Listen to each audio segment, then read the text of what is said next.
worry. Like and subscribe, Airtime Podcast. Turn that bell on. Cody, don't miss an episode. This is the battery that you grabbed this morning?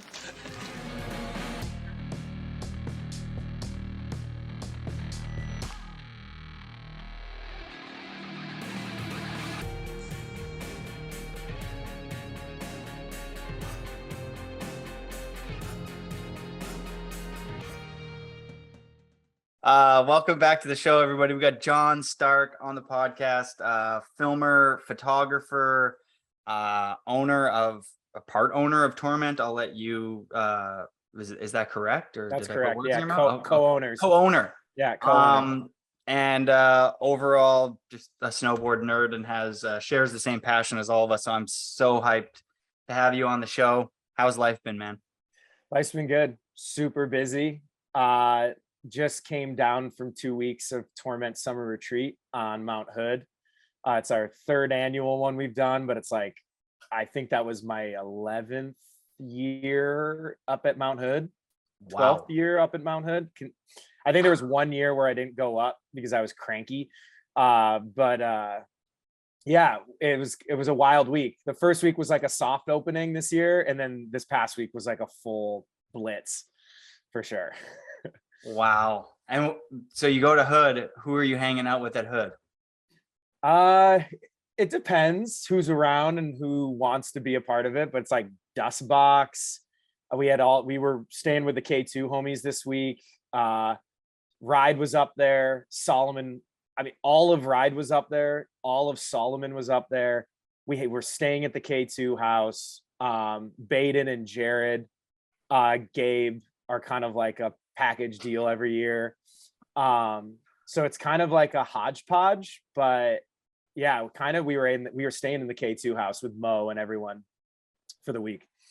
Let's get a touch point on riders who are standing out at Hood, because I feel like, man, that's a special thing to be like the kid that's kind of on one in the summer. And yeah. I mean, there's probably, and it's never necessarily just the young guys. Like coming from a Camp of Champions Whistler background, Mm-hmm. like sometimes you would have the whiff or the Dylan show up and you're like, whoa, the next it kid. But sometimes it would be like Chris Duffy, who's been kind of out of the game for 5 years, feels like doing a cab 10 today. You're like, I remember specifically, this is sidebar, but this is like, wasn't there a down bar edit where Jed Kuzik and Simone Chamberlain all like go in on this down bar for a while? And it's like so crazy, but Mark Goodall's in that edit too, if I remember. And so is Lane and Al Stathis.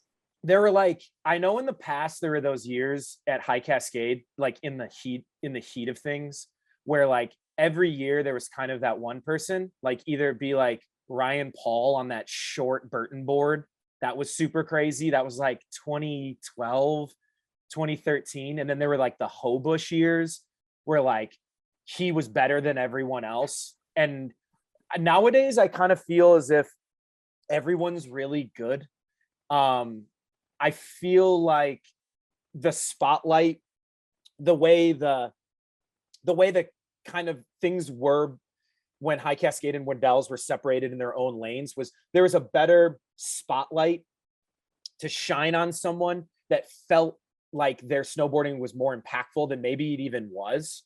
But I know last year it was meeting Yuto from Japan, who rides a nitro board. I think he was 17 last year, and he's like the gnarliest snowboarder. And like, we just met him and he was hanging out with us, and it was like, you know, we're all of age, and here's this like underage kid who rips so hard, and he's just hanging with it. We asked like his supervisor, whoever his coach who was with him, like, can you come stay with us? And Sam Taxwood's like, oh yeah, he can stay. Come on, we can like hang. And then it's just like, holy shit, this dude's like drinking beer. I don't know, had he drank a beer before? I'm not sure, but last summer it was Yuto for sure. This summer, I definitely was like Justin Phipps.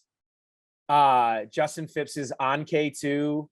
Had clips in How Dark Blue Feels. He's from Colorado, currently lives in Salt Lake, goes to the U of U. Dude, he's such a sick ripper. And then our newest Japanese friend, Aito, who did that like I don't even know, like Japan McTwist to fakie. I probably got that wrong, but meeting Aito, like, did you see possibly all those screen grabs from the past week of his translations?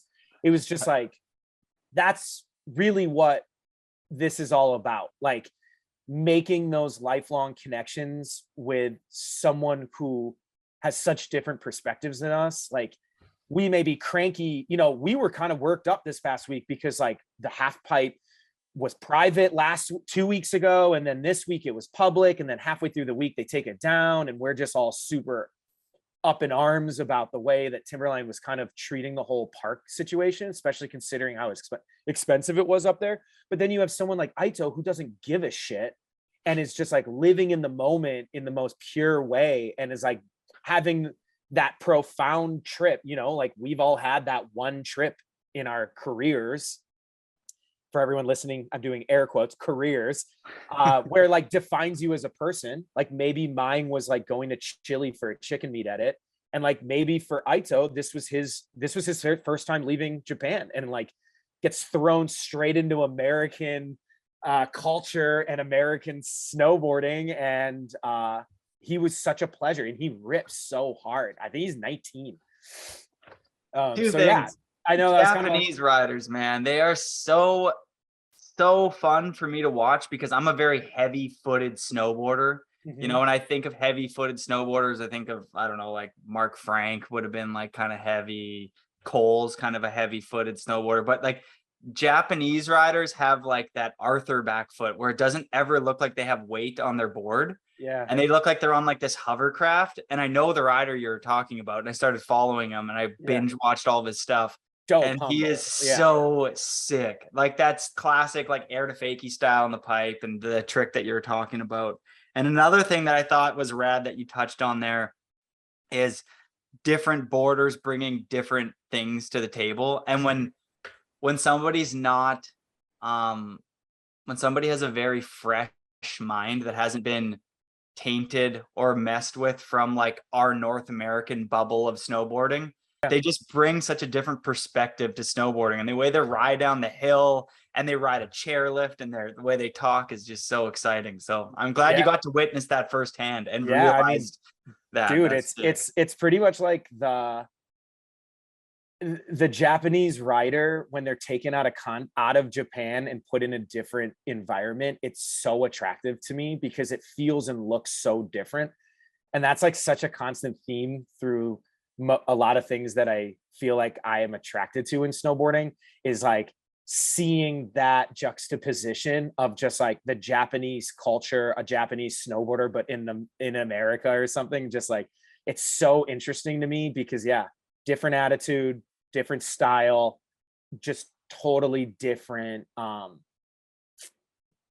And it's so cool to be around because I've seen and heard many things over the years that make me feel a little disgruntled, I guess you could say, that like the summer retreat is literally, you know, as much as it is getting like-minded and maybe unlike-minded people together, it really is selfishly a way for Ian and I just to burn off a bunch of steam before we sit down and make the snowboard magazine. That's really the mechanism that we realized this past week. It was like, oh, this is really just selfishly us just kind of like cutting loose and getting to know new people and kind of burning some steam off. Because yesterday we came back and our Monday morning, you know, so last week we ended it on Friday, and then Monday morning we're having our first true magazine meeting, and it's like the reality sets in, like, oh, here we go. Like, but you got to take advantage of those perks of the job, baby. Yeah. Major shouts to K2 Snowboarding. Thank you, Tom and Mo. Yep. Oh, that was amazing. Yeah, I mean, there was a lot in there, but the Japanese boarders, man, there's something about like Kohei, Shuhei, and Kazu. I remember watching them the last time I went to Hood. That trio was there, and watching that group ride together, similar to like Rav, Cole, and Barr would snowboard together, is just so special. You're like, this is unbelievable. Have you snowboarded in Japan before? Have you been to Japan? I've been to Japan multiple times, and maybe before we dive into this, because I think you've been there too. Tell me a little bit about your experience of Japan, what Japan is like to Jon, and would you go back? Do you like it? Give us a little bit of insight. Yeah, in a heartbeat. I think it's my favorite place, probably one of my favorite places on earth to film and snowboard. Yeah, first time I ever went, I went for a month for melodrama, and that was like, there were literal days where I was just getting in the van by myself and like adventuring around Sapporo, but still like we were filming every other day, or like 5 days. It was like a 5 days on, 2 days off kind of vibe towards the end. But it's like the best place. And for the projects I worked on with Louis, it's like the final frontier for that guy, because for what he does, there's no bigger structures with fresh snow other than maybe Austria, Switzerland, Italy, Alps. Like there's no final frontier for what he wants to do.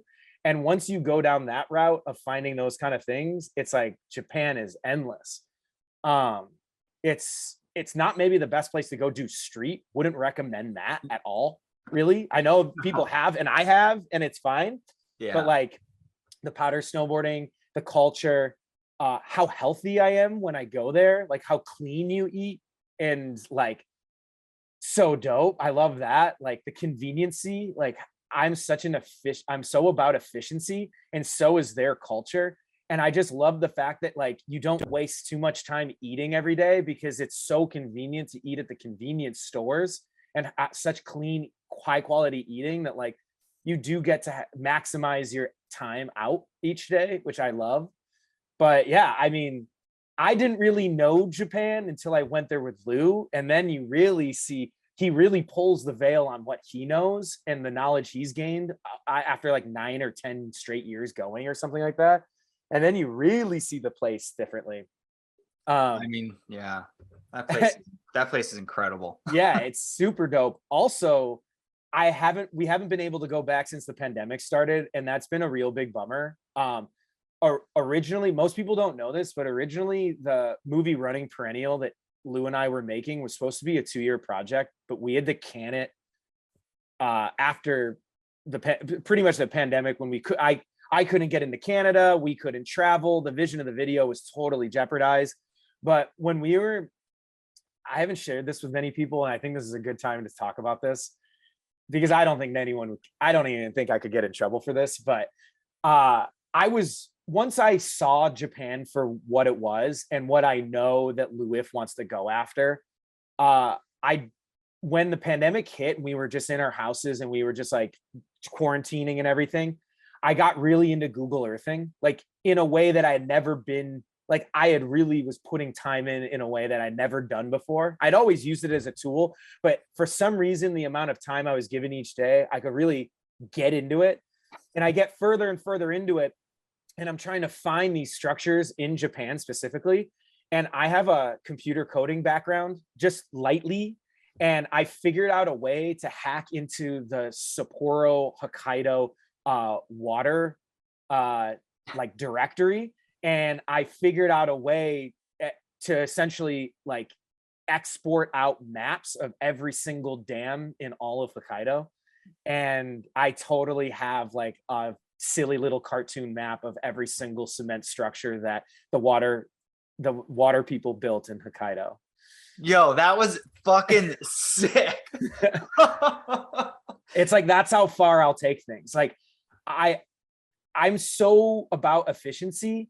Again, this just comes from the talking about Japan, but like this, I'm so about efficiency that it's just like the time wasted looking for spots. If you can just cross all those check all those boxes before you even get there. Like I've gotten to the point where like this year I went to Pittsburgh with Jed, Spencer, and Krugmeyer, and we showed up 2 days early before the snowstorm even fell to dry scope. Because I'm like, I'm not going to waste my time in a dope place scoping. I'm going to show up before the snow falls, dry scope for 48 hours, and then by the time the snow falls, we're set. We know what we're doing.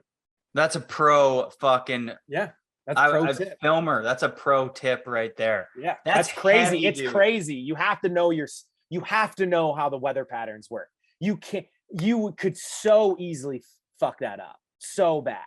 But oh yeah, you can go to Japan and not look at the weather, and you get there day one and it starts raining, and you're like, oh my god, we're here for 2 weeks. The snow sucks. Yeah, you couldn't do that. I mean, it's more streety for sure.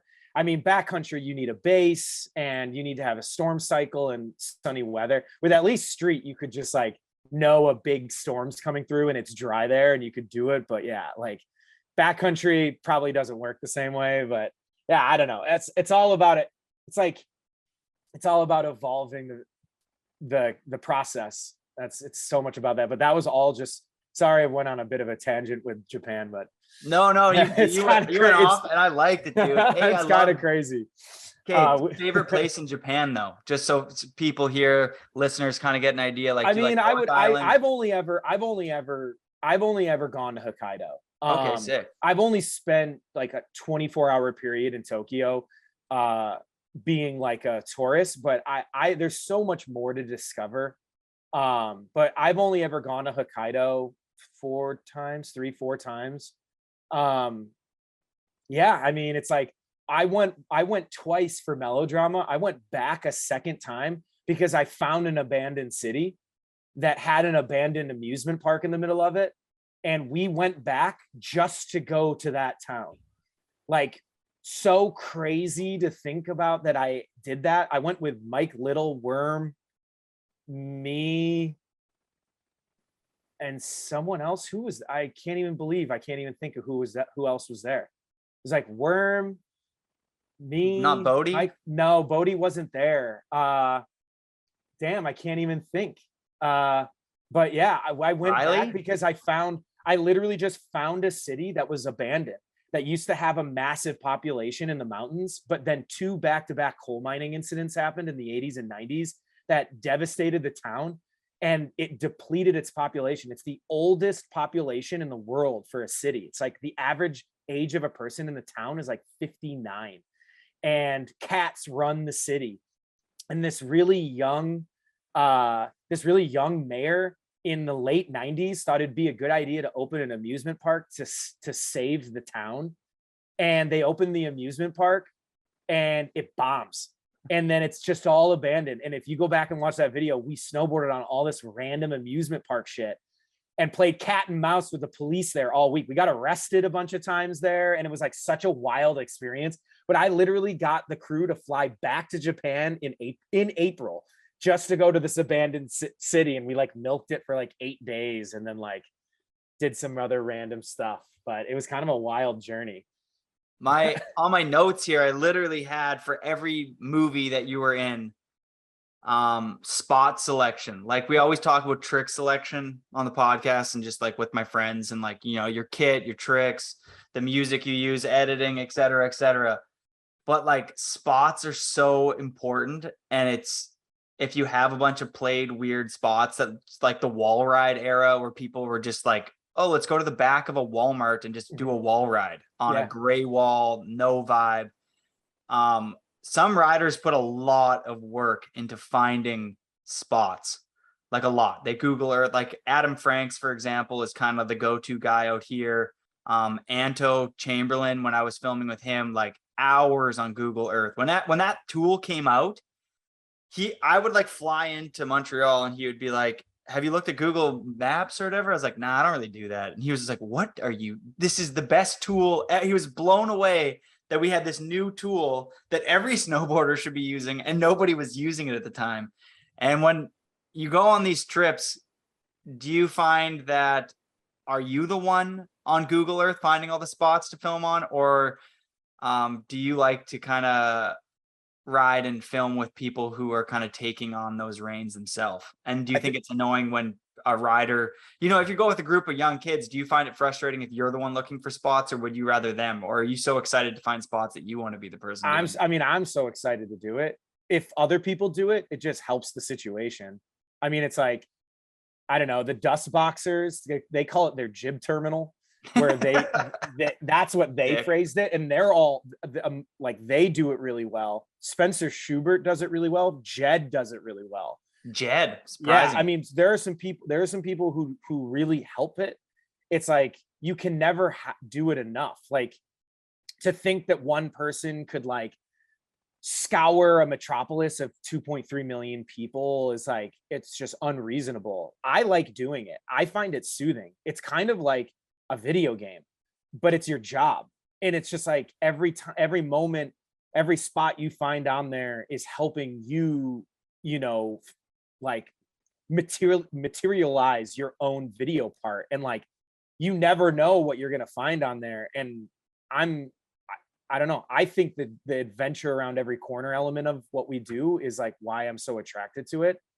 So, I mean, I would hope people would do it. Not everyone's down. I mean, and that's okay. I don't really get frustrated. If other people are helping, you can't expect, everyone has different personalities. I don't think I would hold it personal, but if I was in an entire group of people and no one was doing it and I was the only one, I definitely would be a little bummed. But I mean, dude, spot selection is the highest form of currency. Like, yo, for both backcountry and for street, like there's no ifs, ands, or buts about it. Like, we've entered an era of uncovering the new and how valuable that is to people who film video parts. And if you're hitting new spots in new places, there's nothing better than that. Like, No. And it's not to say that you can't go to played out spots and hit them differently. Like, that's like the Minnesota way in a lot of ways. Like, there are new spots being discovered there, but I mean, like, there are new twists to things you can do, and that's dope. There's no one way about it, but the highest form of currency in a video part, like, if I watch something and I'm watching people hit all new spots, or one person hit all new, and then I'm like immediately attracted, even if it's not even the craziest snowboarding, maybe they find their voice in their spots and they're all new spots, and then like, that's really sick. I'm really down for that. In backcountry, I know it's really hard because you have to go deeper, and that's riskier, and that's crazy, and that's really like, you know, for us it's like find the new town along the river and you just drive to it and it's the same almost. But to go even further, go to the interior of BC, or drive even further out to Whistler to find that new opportunity to hit a jump, or like a tree that fell over, or like find that new thing that will like mean something, is like that.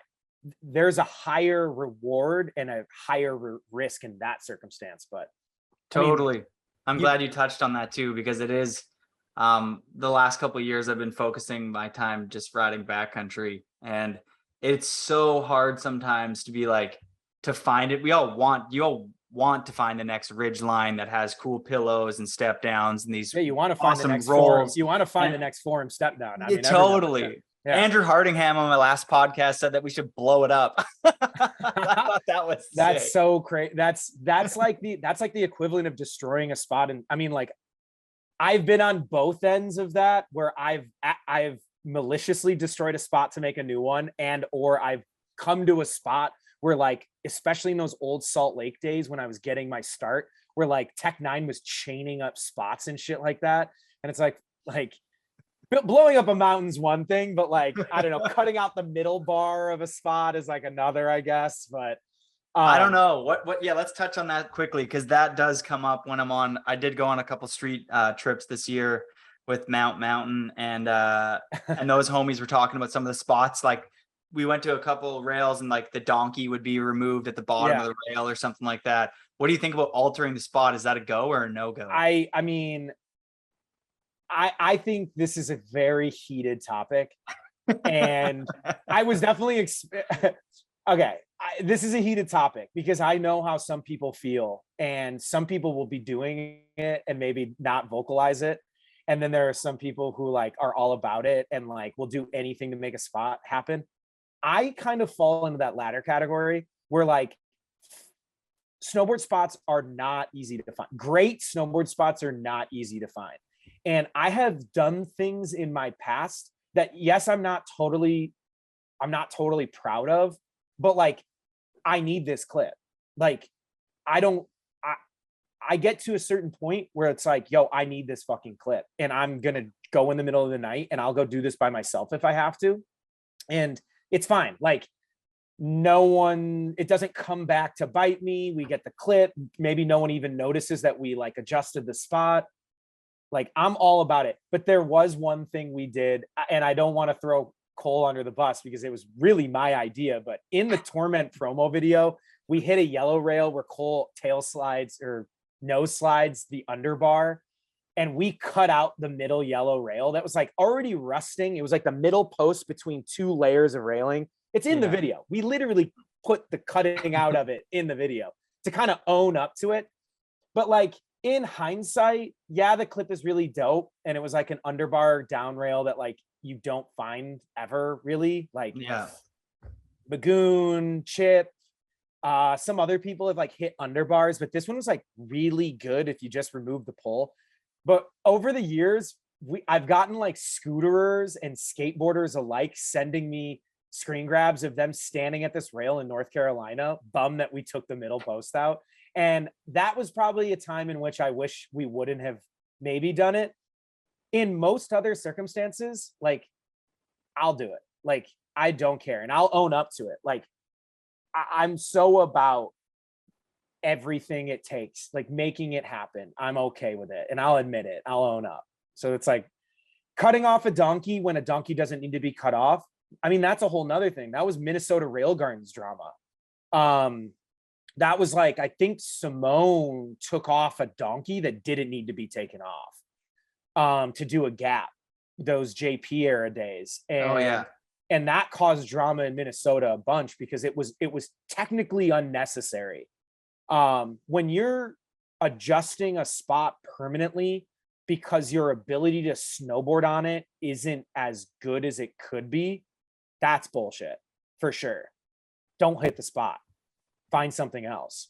But if you're doing something like the donkey isn't up or something, like it's a feature and the donkey goes up like that or something, like, yeah, maybe you could cut it off. Like, yeah, that makes sense, I guess.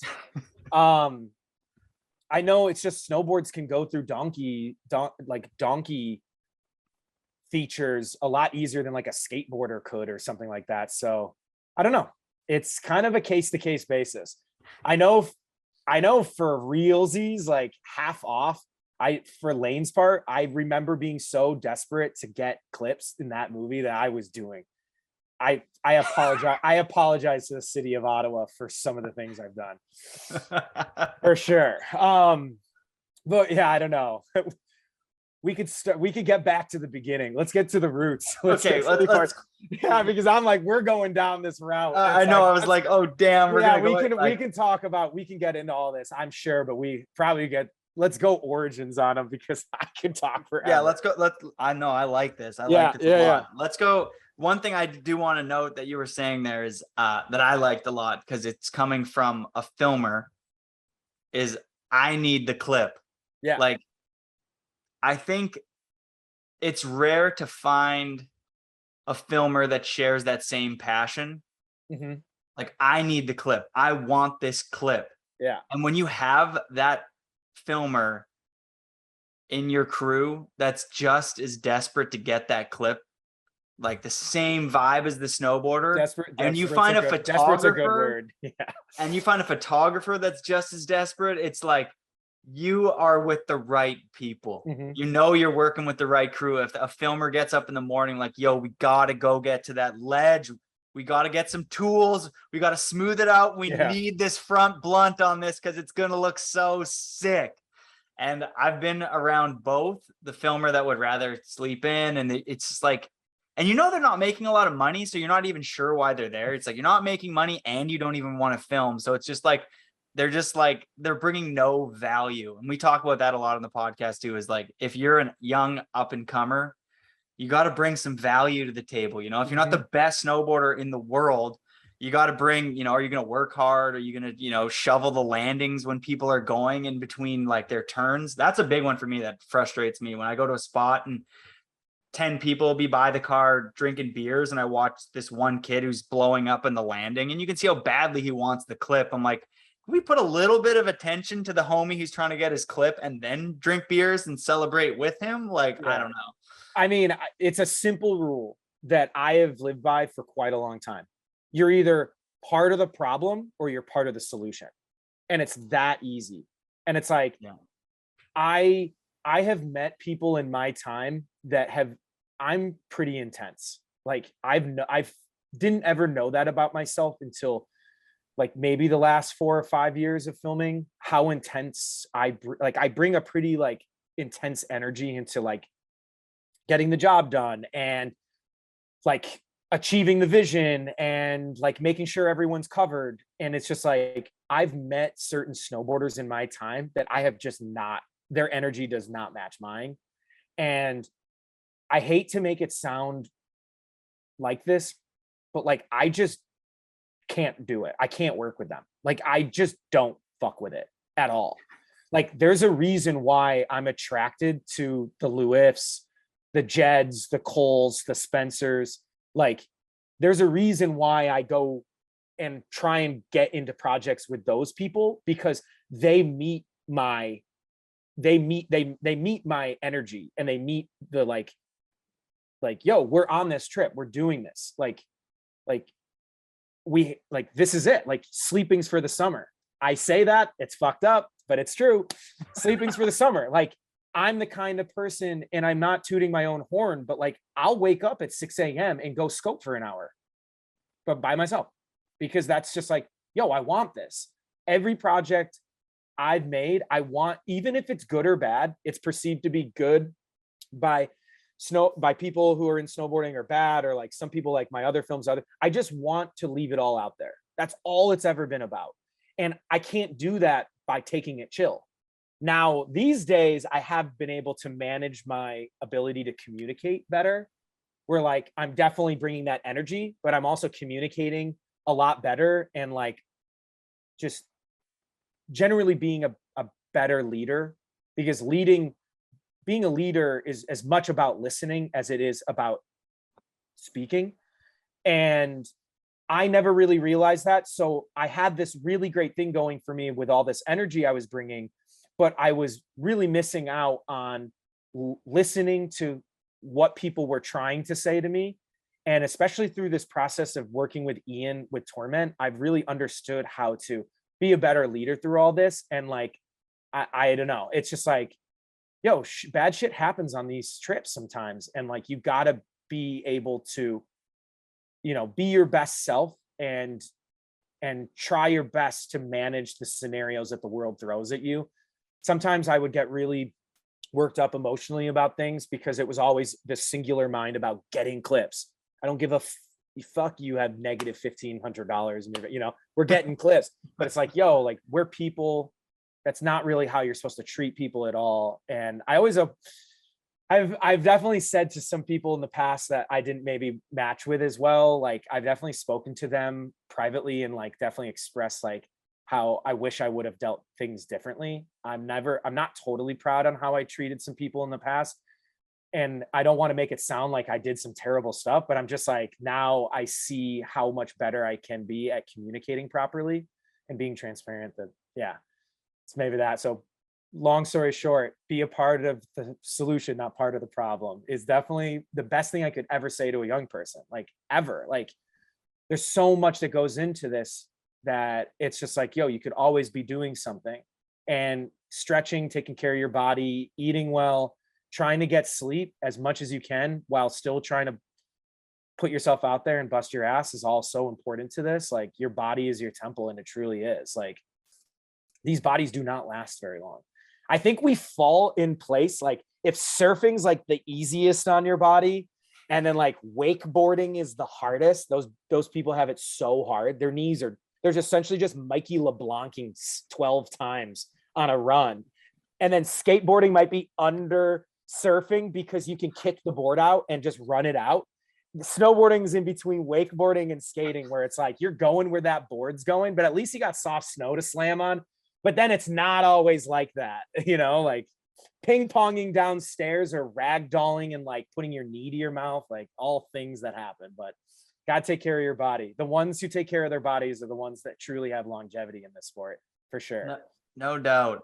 I'll give quick shout outs to my boy, Demo. I went on a trip with him this year, and I was blown away to see his level of like maturity on a trip.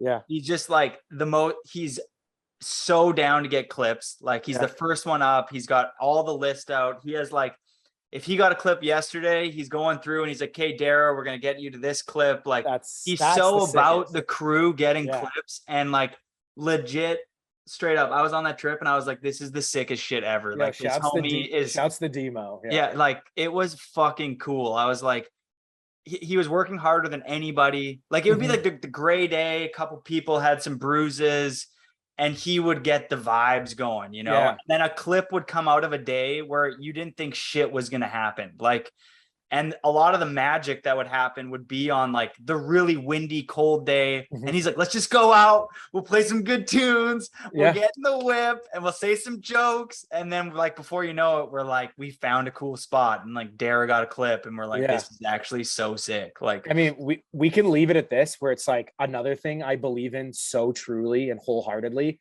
One bad apple spoils the whole bunch.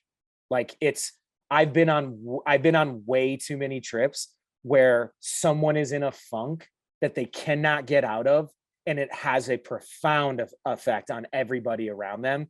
And it's just like, so it's like on one end, be a part of the solution, not part of the problem, but the other end is one at bad apple spoils a whole bunch. And it's like, I don't know, you don't want to say send them home, but it's just like one of those things where like, yo, like you've been given this incredible opportunity to go on a snowboard trip with great people, like try your best to be your best, maybe.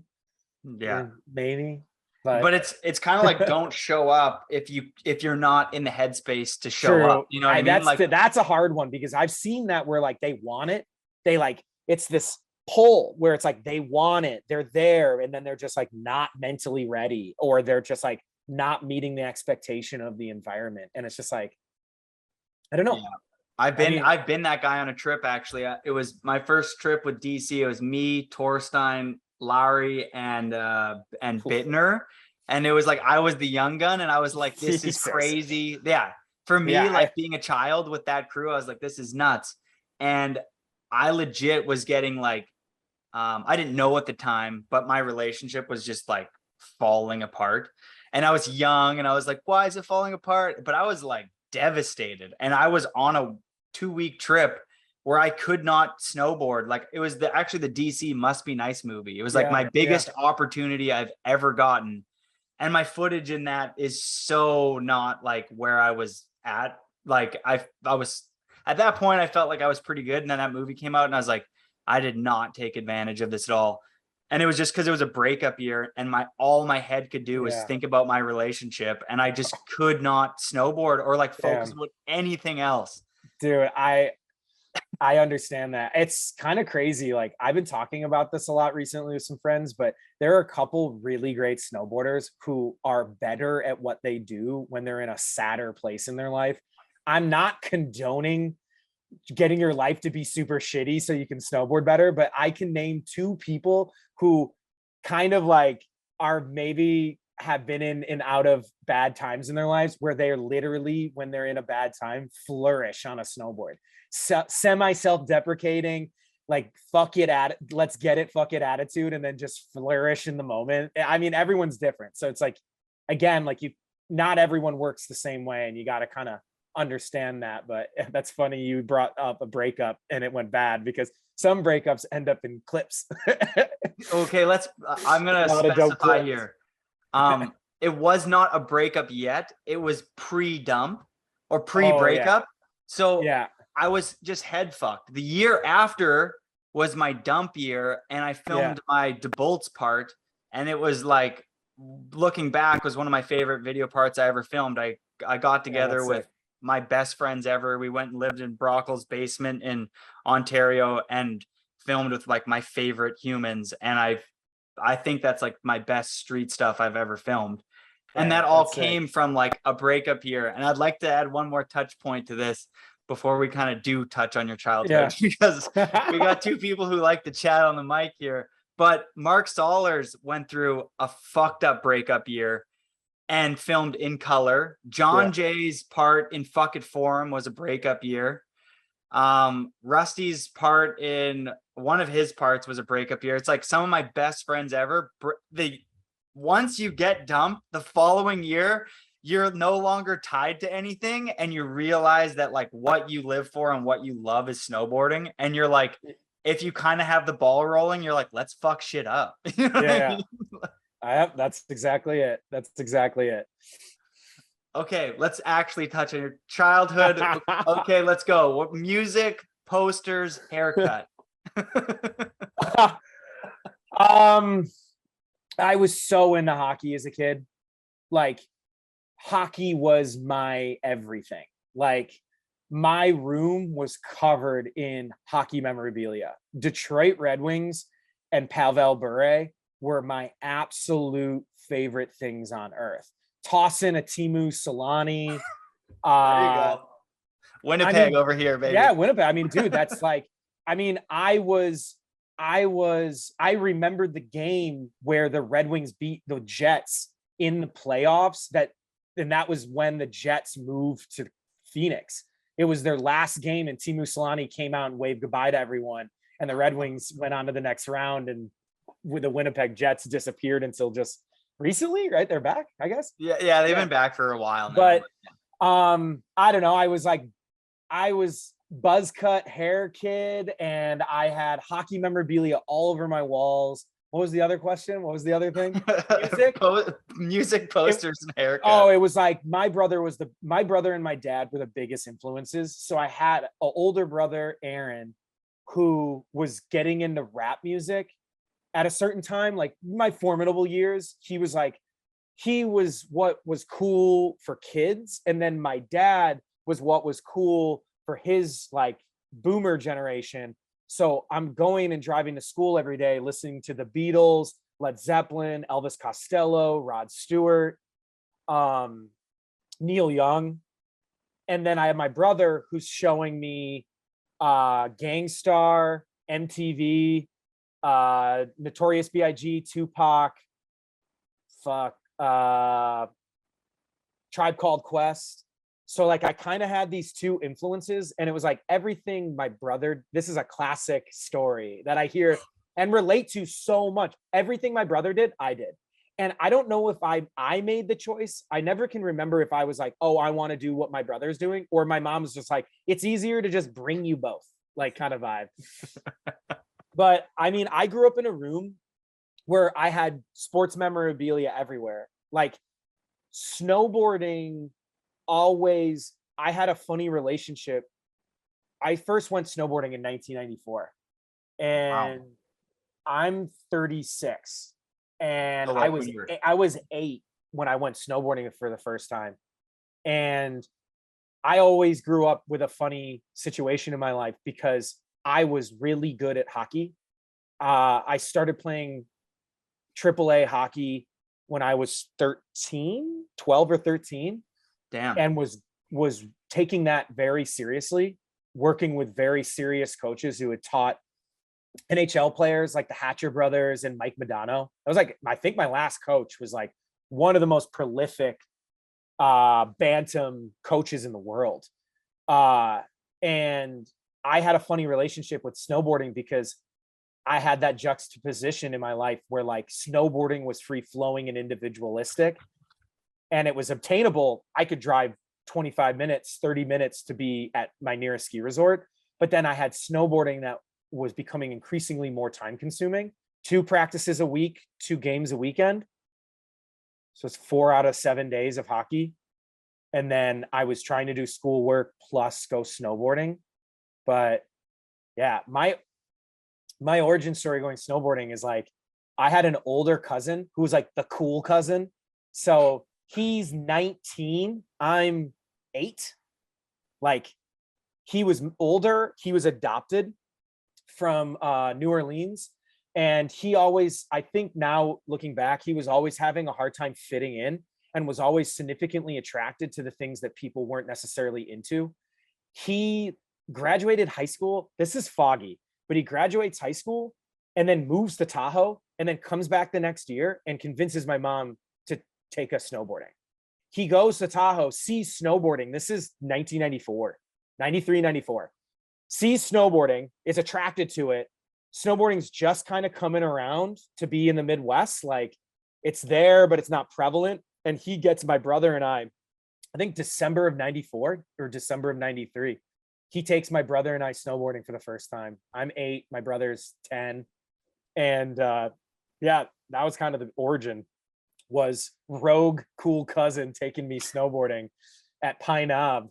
Pine Knob, I know you can relate to this because I've listened to your podcast and spoken to Jake enough times, and Dara, but my ski resort's Pine Knob, which is, I believe, Detroit's garbage from 1950s to the 1970s, covered in dirt. You know, I heard that you guys park at the top and go down, right? Yeah. At yours. We park like 1/3 the way up, and they dug out the bottom. So they like made the run longer and then moved the dirt up the mountain. But I always remember there were days where like we'd be hanging on the mountain and be too close to a methane pipe, and you get like a little lightheaded. Detroit, baby. Yeah, I mean, it was Detroit. So where Danny Davis grew up, and then Danny Davis's home mountain was Alpine Valley. My home mountain is Pine Knob, and they're about equidistant in different directions from Detroit. But yeah, that's kind of like, I start snowboarding in 93, 94, but don't get snowboard boots until the next year. So I'm in Sorels wiggling in bindings, not being able, I couldn't figure it out for the life of me. And then the next year I get Airwalk carrots, and then it's done. I'm on. Like, it's the dopest thing. Like, I remember the day, I have such a strange memory. I remember the day I linked my first toe heel turns. I was by myself at a resort called Treetops. That's like Michigan. It's like if you're watching this, I'm pointing 2/3 the way up the state of Michigan on my palm. And it's like, they had, I think, Michigan's first half pipe. And I remember linking my first turns on the run that ran alongside the half pipe in those boots. And I was like, holy shit, this is what it's like supposed to be. I remember people asking me on the mountain, like, how are you doing that? And then me teaching people the first day I figured it out. I mean, that was what was so pure about snowboarding back then, that now I think about, is like, everyone was everyone was trying to figure it out. I really didn't see talented people until maybe 96, 97, 98, when I'm seeing people actually spin off jumps and features are showing up in parks and stuff. It was like, I vaguely remember those days. What was the worst, most janky feature in your, home turf park? Oh, there was a hand cut half pipe that was like, went zigzagging. I think the jumps I remember being not so bad. And this is OG tow rope. I'm on a tow rope in 95, 96. But I remember the half pipe being like so gnarly. Like, I don't think there was any transition. I think it was just flat bottom, flat wall. And I vaguely remember slamming really hard. But I was there with my brother at Pine Knob. I think this was 96, 95 or 96, where we watched them install the first box. And it was like that scene in 2001 Space Odyssey, where it's a bunch of apes sitting around like the monolith, like scream, like, what is this? It was a bunch of people who had been snowboarding on snow features only, sitting around being like, what do you do with this? Like, what is this? And like, people are like slipping out on their heels. And then I remember like that night, not really seeing people figure it out. And then we came back the next weekend. This is an OG snowboarder, and he can maybe contradict this story, but Eric Fernandez, who used to be in the Team Thunder videos, Yeah, he used to ride for Holden and maybe Capita, but I watched him do a nose press, and I remember it so vividly. And it was like, that a board can do that? Like, what is this? Like, holy shit. Like, the board goes like that? Like, like, I had been exposed to movies, but it's different when you witness it in real life. Like, a movie seems so cinematic and like far out and distant. And like, I was shown some around that time, but like, when you witness something like progression in its first degree, like, or in like real life, it's kind of crazy. That's kind of like what I vaguely remember from the early years. Like definitely my first board was a Division 23 board with a rubber ducky on the bottom. Nice. Mm-hmm. I remember being really bummed out. I fell off the lift once and a skier ran over the board and left like a white mark, like a white streak across. I remember being so upset. Like you had to keep your board in pristine condition. And I remember just like freaking out. Oh, our tow rope was just like the bottom was like a cage with like overstuffed cattle of just crazy kids trying to get up this tow rope, and everyone's board within 2 days had the biggest chips in the nose and tail. And it's like if your board didn't have a chip on it, it was like it was moments away. Oh yeah. And you would just be so devastated, like, you know, you just get like a new form or whatever like that, and you're tripping out, and within like 2 days that thing looks like it's just been ran over by 5 cars. Like yeah. I mean, I just like, I don't know. I think I definitely look back on those days and like I was so into team sports. I legitimately can say I've tried and competed in every major sport. Everything. Football, hockey, baseball, basketball, golf, like everything. I just would try everything. I just was that kind of hyper kid that I just like would like tennis. I got into everything. Like I would be like Pete Sampras got me into tennis. Like Tiger Woods got me into golf. Like hockey was in and around my life, but it was just because like the Detroit Red Wings were everything to me. Like I wanted to be just like Steve Yzerman and Sergei Fedorov and Pavel Bure. Like playing basketball was like me, you know, because I got to go to basketball games during the best era of basketball ever, in my opinion, the Bad Boys era, where I'm like Michael Jordan versus the Detroit Pistons, Isaiah Thomas, Joe Dumars, Bill Laimbeer. Like there's literally documentaries about this era of basketball, and that stadium is like 20 minutes from my house, and I'm going to games all the time. Like I had it so good. Old Tiger Stadium, like going to games with my dad. Like I tried every sport, but hockey was the only one where but snowboarding was the only one where I was like, you don't have a coach screaming at you. Pretty cliche, but it's like, damn, this is pretty sick. I can feel the way I feel with other sports and try tricks, but like not feel like I'm getting yelled at. But I didn't even figure that out until I got out of high school. Like I am such a late bloomer to all this. Like I didn't get into snowboarding until like really get into it until after high school. Like that was it. Like some people see me throw a football and trip pretty hard. And it's like, yo, like Tom Brady taught me the 5-step drop at the Michigan football camp. I went to the Michigan football camp as a freshman in high school because I wanted to be a quarterback, because guess what? Like Michael Vick and Drew Brees and all these, they inspired me. So I'm like, I could figure it out. Short quarterbacks were in. Doug Flutie, look him up. 5'8" quarterback, was on a Wheaties box. Led the Buffalo Bills to the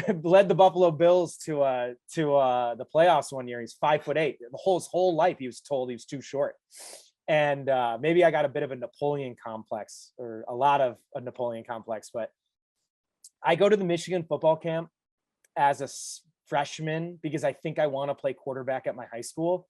And Tom Brady is a senior in college, and he shows up one day of the 7-day camp and teaches our group of quarterbacks the 5-step drop.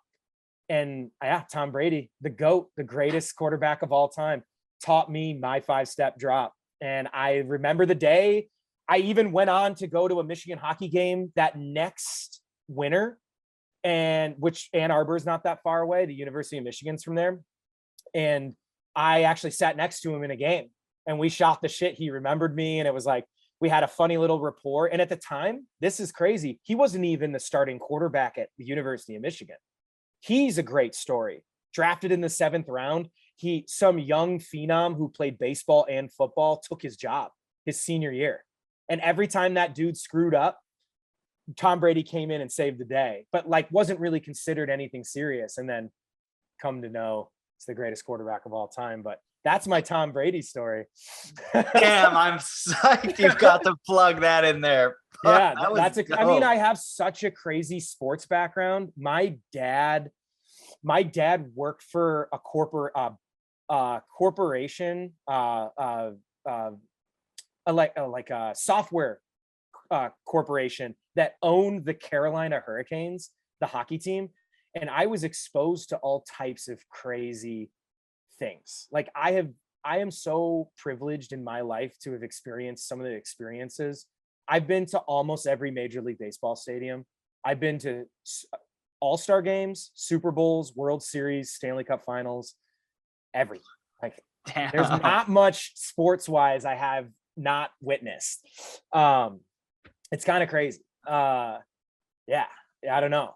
I like that you have it seems like, and I can tell by for those who are just listening, it just seems so you're very grateful for those opportunities, because damn, like going to those things is like, from where I grew up, was like kids' dreams to go to like a hockey game, you know what I mean? And now it's like to be able to go and see all that and witness that. Another thing that I think is crazy is just like, and I can tell in just from your background, I feel like the discipline that you would have learned from those sports. I feel like you extracted that from a young age and you took that to filming and then now this magazine. But if you don't have that discipline, like you don't have a lot, because it's like you need to have that, especially if you're going to do a magazine. And especially like with you getting up at 6 a.m, you said, to go scope spots, that comes from discipline that you learn 5:30 in the from morning, hockey 5:30 in the morning hockey games, straight up. I was crazy enough one year. I was just like, I want to understand what it means to score a goal, like in hockey. So I just became a goalie one year and went to camps, got the equipment, figured out how to play goalie, and all the things that caused me, like what was hard. This is how my brain works. I'm going to make it as hard on myself as possible to figure it out. So I'm going to go play goalie, struggle, cry after every loss, and then figure out what are the weakest points a goalie can have. And then I came back the next year and scored like more goals than you could score, and immediately started playing travel hockey after that. Like I literally was just like, to understand what it means to score a goal, you must first be the defender of the net. And I remember my parents bought all the equipment and then we sold it all. I remember like we got our money back. I remember that being a whole thing. Like, this is expensive and you can't just change your mind every 5 minutes, which I did anyways. But I remember we got all our money back, but it was like, that's how crazy I am. But I also, for many years in snowboarding, I was pretty ashamed of my background, because you hear all these stories of like people coming up and like immediately not being attracted to like sports at all, and like finding their voice in skating and snowboarding. Yo, like I lived in a town where skateboarding on the sidewalk and in the streets was illegal. Like I lived in such a fucked bubble of a town growing up outside Detroit that they made it illegal to essentially exist on your skateboard anywhere. And it was like problematic, like pretty problematic growing up, because we were like getting into skateboarding, but we couldn't do it anywhere other than in front of our house. And so it was like, I never latched onto it as much as like being let go on a mountain and feeling like freedom from that. But I also like was pretty ashamed of my sports background. Like I'm so much more comfortable in my own skin these days. And I'm so proud of my background and understand of the privilege I came from nowadays. But like for so many years, I hid my sports stuff. Like it was kind of like, yeah, like people do. I threw the football the other day in the parking lot. People trip. Like it's like that was my thing. Like I used to, this is crazy, but like how people used to, like Scott Stevens has told me he used to go frame by frame on JP Walker tricks on his VCR. I used to watch throwing mechanics of pitchers and quarterbacks. I used to do it for snowboarding too. I used to do it for everything. I had one of those great VCRs you could go frame by frame. I used to do it for, I did not discriminate towards any form of activity. I would go frame by frame on everything. How Michael Vick would just crack his wrist. He didn't even move his arm. He just cracked his wrist and could throw such a good ball. Or like Pedro Martinez, like pitcher. And then just like, and then when I figured out I like street stuff, I used to watch Justin Hebel go frame by frame. How do you spin a 180 on a rail? Like turn your shoulders, your feet follow you, like kind of try to figure it out that way. Like I just did it. I was excited about everything. I couldn't be contained as a kid.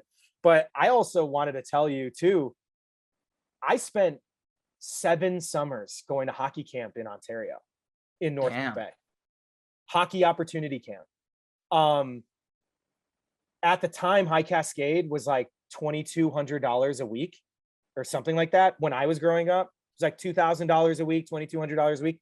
This hockey opportunity camp in North Bay, Ontario, Sunridge, Eagle Lake, was $500 a week.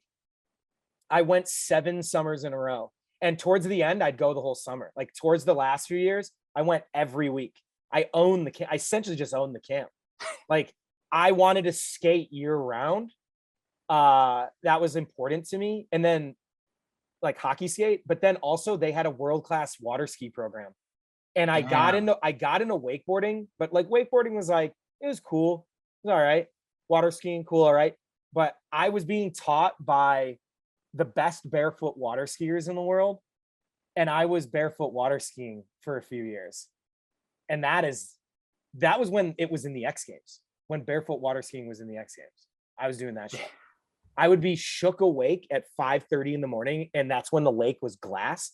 And I'd go out there, duct tape my feet, and I would be the young kid in the boat trying to figure out barefoot water skiing. So crazy. I didn't even know if I made that choice. I think they saw how quickly I learned water skiing, then slaloming, then wakeboarding. And then it was like the next thing you need to learn is barefoot water skiing. So I'm barefoot water skiing in the morning, then playing hockey all afternoon, and then coming back and like doing camp activities for 6 straight weeks in a row. So I'm going to interrupt you here, but why did you pick up a camera? It seems so counterintuitive to like, you seem like this sports junkie. Did you have like a massive injury? How did this camera fall into your head? Yeah, I come from a place in Michigan of great wealth and opportunity. It's no doubt. It's some of the oldest money in the United States. It's the auto industry. Like I am, the school that Dead Poets Society is based off of is like a quarter of a mile away from my house. Like, damn, there are things about my town that are truly like, over the top and affluent. And when I was coming around the age of 17 and 18 and realizing there was a whole world out there that I did not know about, everyone I went to school with followed the exact same path. They all went to Michigan State. They all joined frats and sororities. They all graduated. Then they moved to Chicago. Then they found their partner. Then they moved back home and started a family. And that is literally to a T, like maybe 50% of the kids I grew up with, most of my closest friends, I had no idea who I was or what I wanted to do in life. So when I turned 18, I got out of Michigan and went to Colorado because I knew no better. I was just like, nearest mountain, I'm there. But like, once I started to realize that like, oh, team sports are over, they're behind me. I'm snowboarding. I want to move to the mountains. This is interesting. I tried to go to school in Michigan and it didn't work out. It was a mess. I was so unhappy and it just didn't work out. In Kalamazoo, Michigan, Western Michigan University, go Broncos, psych. But I tried that for a semester, bailed, went to Colorado, realized it was like, whoa, like I could snowboard as much as I can here. I go out there. It's a whole journey at CU Boulder, but like I quickly realized I'm not that good at snowboarding. Like it was so evident, like how, I might be athletic and I can hold my own and maybe I can learn quick and maybe I bring a certain level of intelligence to this, but like I'm not good. Like I'm around so many people who are so naturally good at what they're doing and aren't even sponsored. Like they're just random Colorado bros, and they're just like really good. And I'm like not good. And And it kind of was like, oh, you know, my whole life I had a video camera.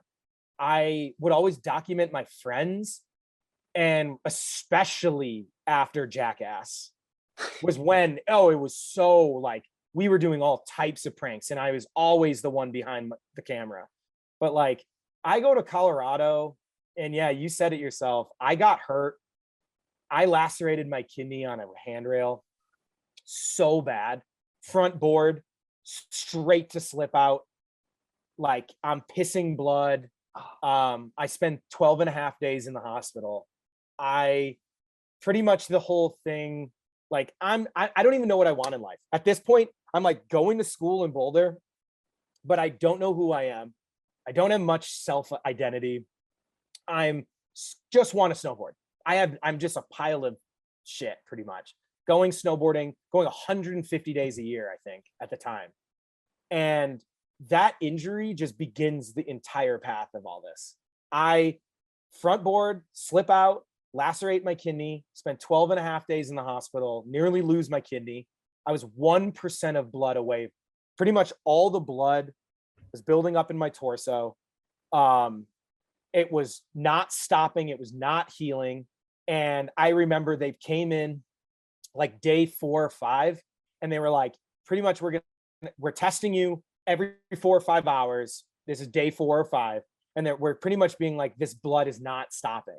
If you lose 51% of your blood through this wound on your kidney, we're going to have to take your kidney out or take half your kidney or something along the lines of that. We're going to have to open you up and take it out.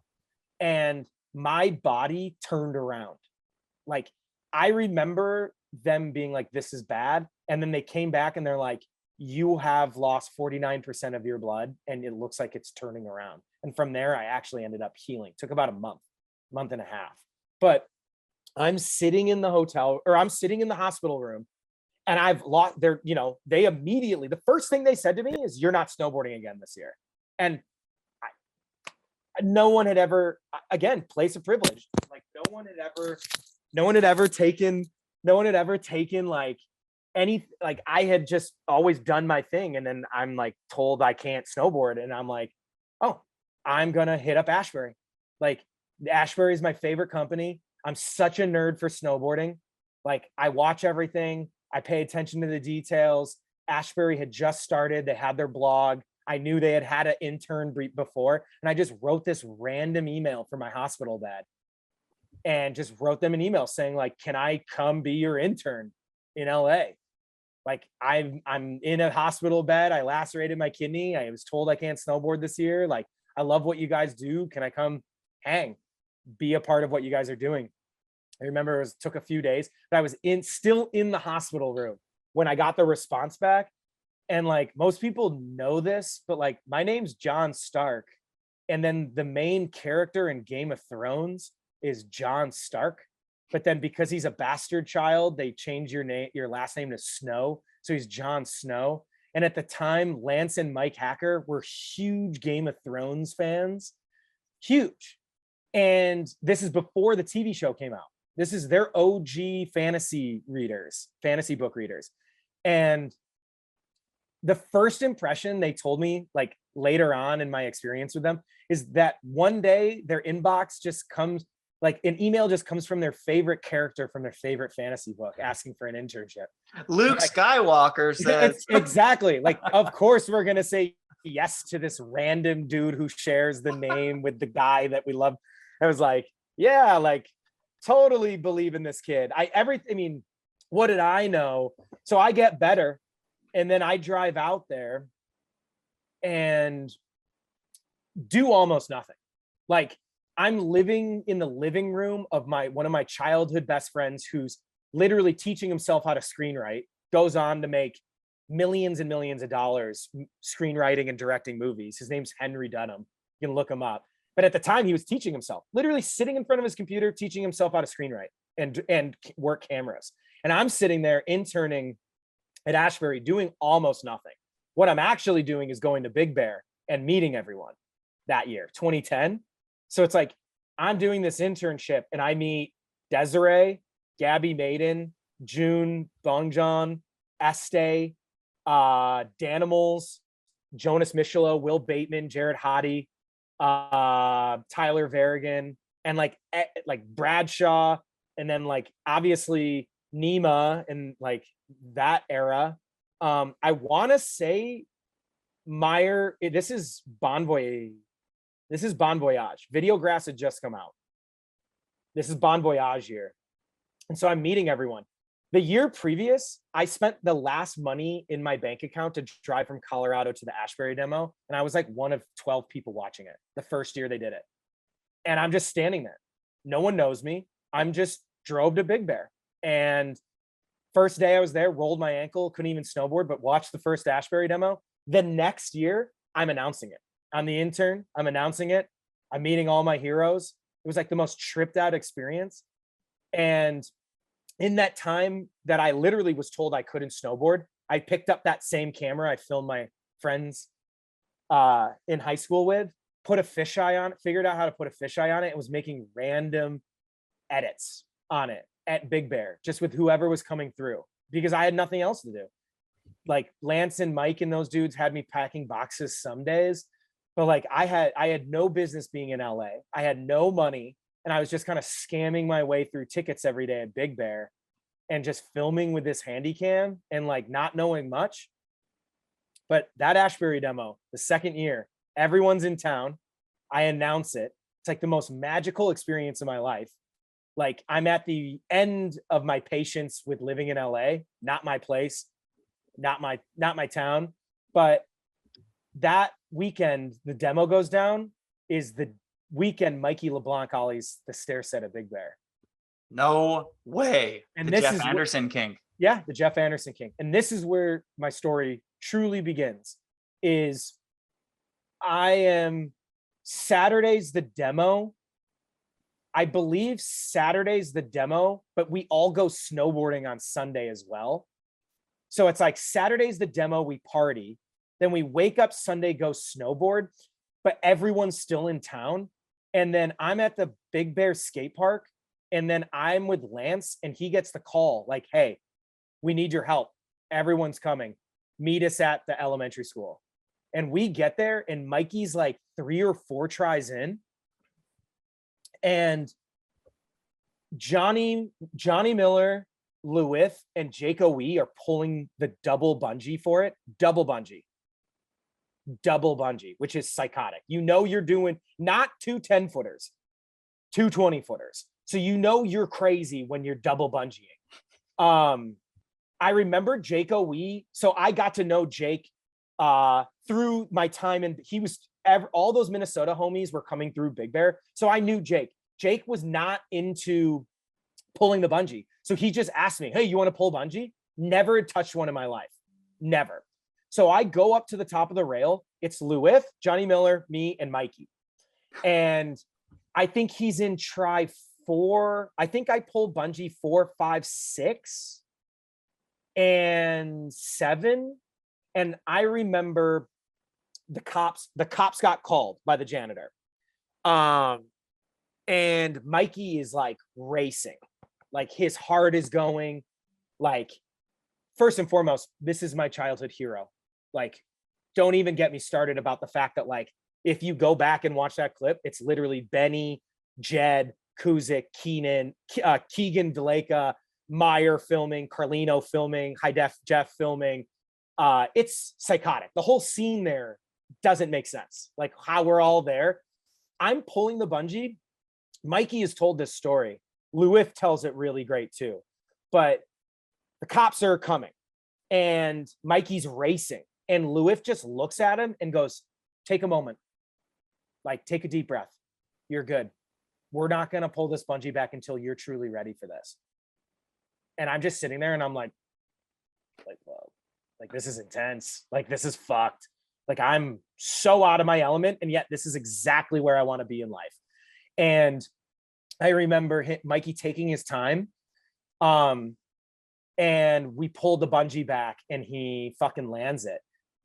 Little do I know is like, I broke the cardinal rule of like pulling bungee is like, I pulled the bungee, I let go, give it to Mikey and he goes, and I just start running after him. And if you go back and watch the clip, I'm the first one down the stairs. Like, I'm running after him. He's just landing, and you can actually see my head coming over the edge. I'm breaking the cardinal rule. Like, I have to see this. Like, I have to be down there. I have to celebrate.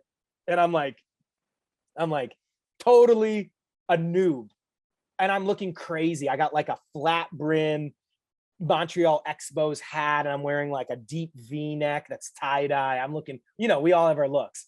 But if you go back and watch that clip, like, that's the moment. And then that's the moment I literally, like, we go back to the hotel room, we leave the spot. He lands it, we pack up and we go. We go back to the hotel room. Meyer grabs all the clips from all the filmers there. He makes a miniature reel of it. We are all sitting in the hotel room, like the best snowboarders in the world at the time. Everyone in VIDEOGRASS, like the craziest group of people ever. And we watch the clip, and then we all go straight to the bar, and Mikey covers the tab for the night. I remember driving home the next day down from LA to where I was staying, being like, that's it. I'm done here. Like, I know what I want to do for the remainder of the time that I'm capable of doing this. Is I want to be a part of that feeling forever. And that's it. Like, Mikey came back this year, and he's like filmed with Spencer, and they have a movie coming out this year. But like, that was like that Evel Knievel final jump moment where it's like, where Mikey's one chapter ended, my chapter begun. And it was like, I went back and started reading tutorials on how to edit. I started taking courses at school on how to operate a camera and edit. And I was like, oh, I'm going to figure this out. And literally the next year, I take my second semester tuition. I told my parents this like 4 or 5 years ago, but I kept this a secret forever. But I took the tuition for my second semester that year after taking courses on how to edit and operate a video camera, and used it to make my first snowboard movie, working for the city. Just went to Minnesota, didn't really know too many people, slept in Jonas Michelot's closet the year he made Shoot the Moon. So he's filming his Shoot the Moon part, and I'm sleeping in his closet in his room every day. We called it the Blue Lagoon because it had like this weird blue light. And I'm making my first snowboard movie. He doesn't give a shit. I'm just lurking around his house. And I make working for the city with my tuition money and with like whoever's filming, like whoever's around in Minnesota. That's it. Like, literally, like, that journey begins with Mikey leaping, like the lacerated kidney, Mikey's ollie, me trying to figure out cameras in Final Cut, and then making a movie the next year. And even just being at Mount Hood recently, this past, I'm an old head now. And it's like, I premiered my first video 11 years ago at the Rathskeller at a Matty Mo dance party. Working for the City One premiered at the Rathskeller in Government Camp. And I was like, holy shit, have I come along from that?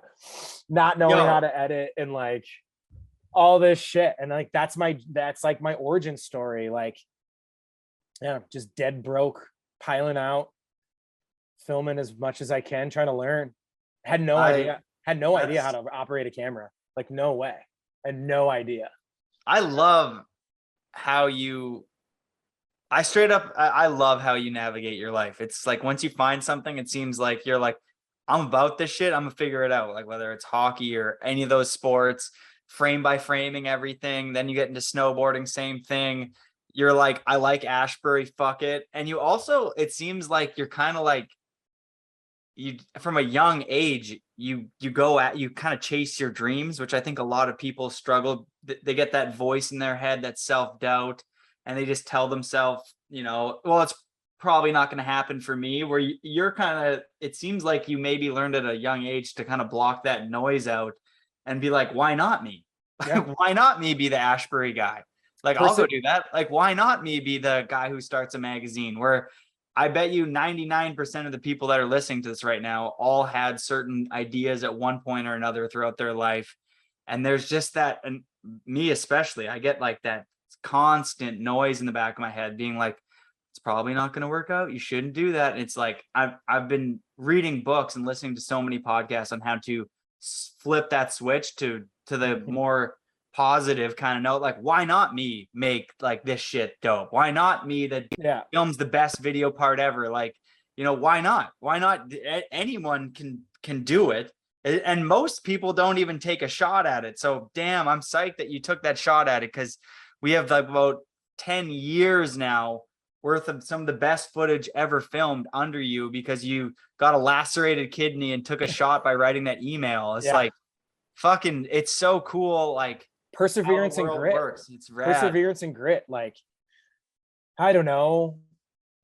You know, like, dude, we do you know how many people don't follow their dreams? You're right. Like, it's a lot of people, like, or like treat it like a hobby. I don't know. Like, I just knew that growing up, I didn't want to follow the path as all the other people I grew up with. And I was just like, I didn't know who I was. And through snowboarding and through filming snowboarding and traveling the earth and all the opportunities it's given me, it's allowed me to understand who I am and like what I want to do in life and how I value things. Like, for so long, my identity was just being a snowboard filmer. And I attached my self-worth to my films for so long that, like, nowadays I'm at peace with this idea of like just making it better for the generations to come.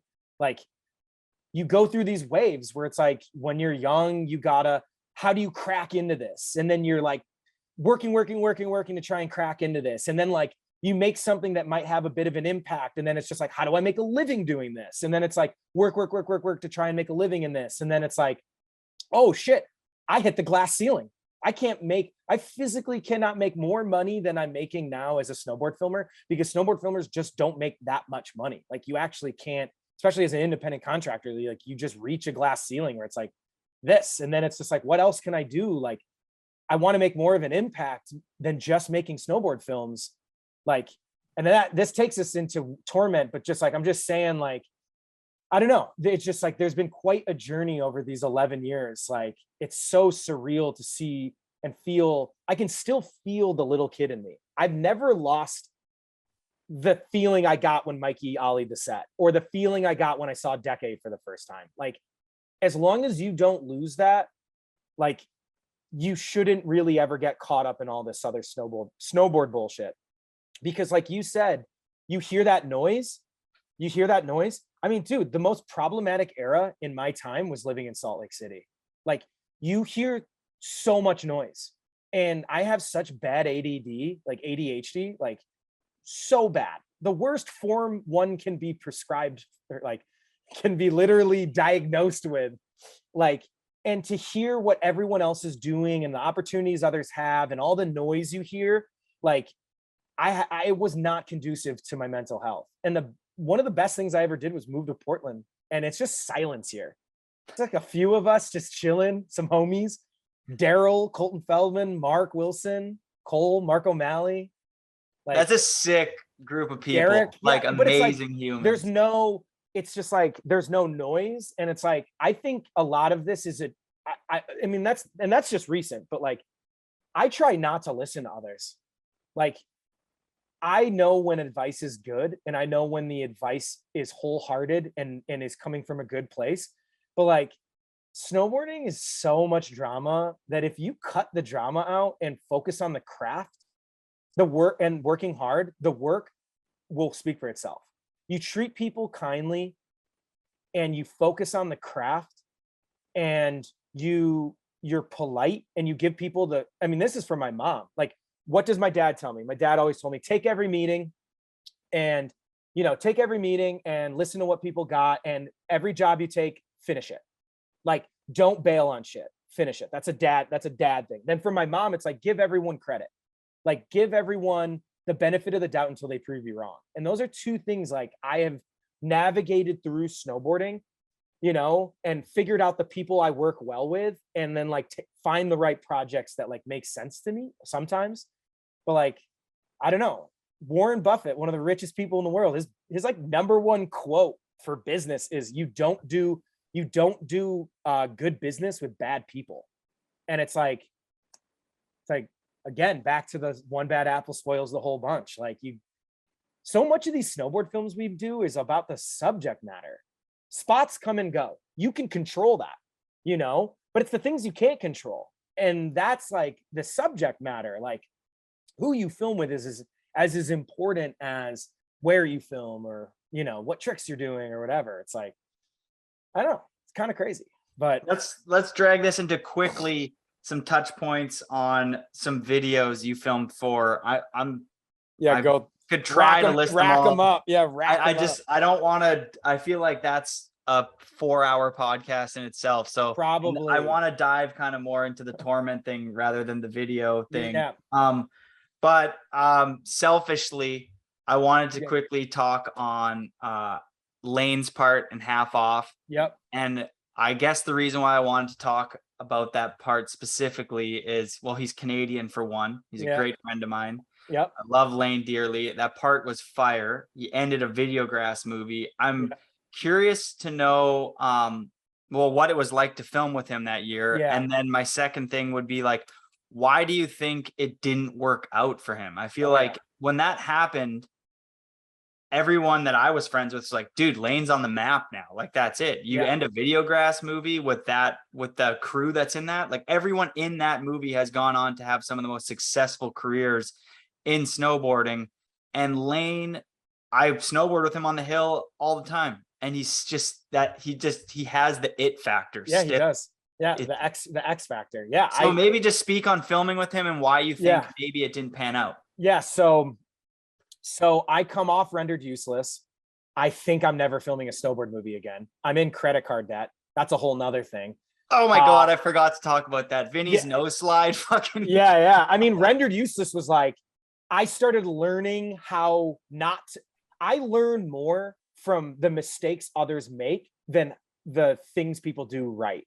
So I had actually come off of Defenders of Awesome 2, and I'm not throwing Capita under the bus, but I cannot imagine creating an atmosphere going into a snowboard movie more toxic than that snowboard movie.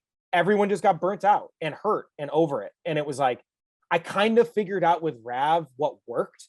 That was like learning from what others had made a mistake with. And it wasn't Dangler's fault. It's just Capita wants the best out of everyone, and they needed to do better than their first film, which was really good, or like their first real film, which was Defenders of Awesome, and not First Kiss. Not First Kiss. First Kiss was just experimental and kind of rad to look back on, actually. Yeah, I'm not gonna lie. It was they needed to do better. They hired me as the fourth filmer, and like I kind of just learned how not to make a snowboard movie, which then took me to Rendered Useless, which was like trying to create something that pulled from the purity of friendship more than like, you know, we're all at High Cascade. It's a bunch of High Cascade people and some randoms, blah, blah, blah. But so I'm coming off of Rendered Useless. I don't think I'm ever going to make another snowboard movie again. Straight up. Like, I'm calling people in snowboarding being like, that's it. That's how I go out. Like, at this point, I'm actually on my third life in snowboarding. And my first life, or kind of like my second life kind of ends there. Kind of like, I'm like, oh, I'm done. And then boom, X Games asked Cole Navin to do a real snow. And then Cole asked me to make it. So then I'm like, oh, this buys me about a month and a half. I can maybe survive another month and a half. I'm living at my parents' house. I'm in my mid-20s. I'm fucked. I'm out of shape. I'm not in a good mood. But we go do the X Games real snow. When I'm in Salt Lake filming that, Meyer calls me to his house and asks me, he's like, dude, I cannot say how much Meyer is the pivotal person in so many filmers and snowboarders' careers. Like, I owe so much to snowboarding. Owes me nothing. I owe so much to trying to make snowboarding a better place. But Meyer asked me to make a VIDEOGRASS movie, and I'm just like so in debt to him. And I was a piece of shit. I was kind of not the best to him through that process. Like, I was just had another chip on my shoulder. I'm making a VIDEOGRASS movie. Like, this is my dream come true. I got to make sure it's the best. It's kind of an AM movie. Again, for people listening, this is air quotes. This is an AM movie. What is an AM? What is a pro? I don't know. But so the story goes, I'm making a video. There's two videos being made.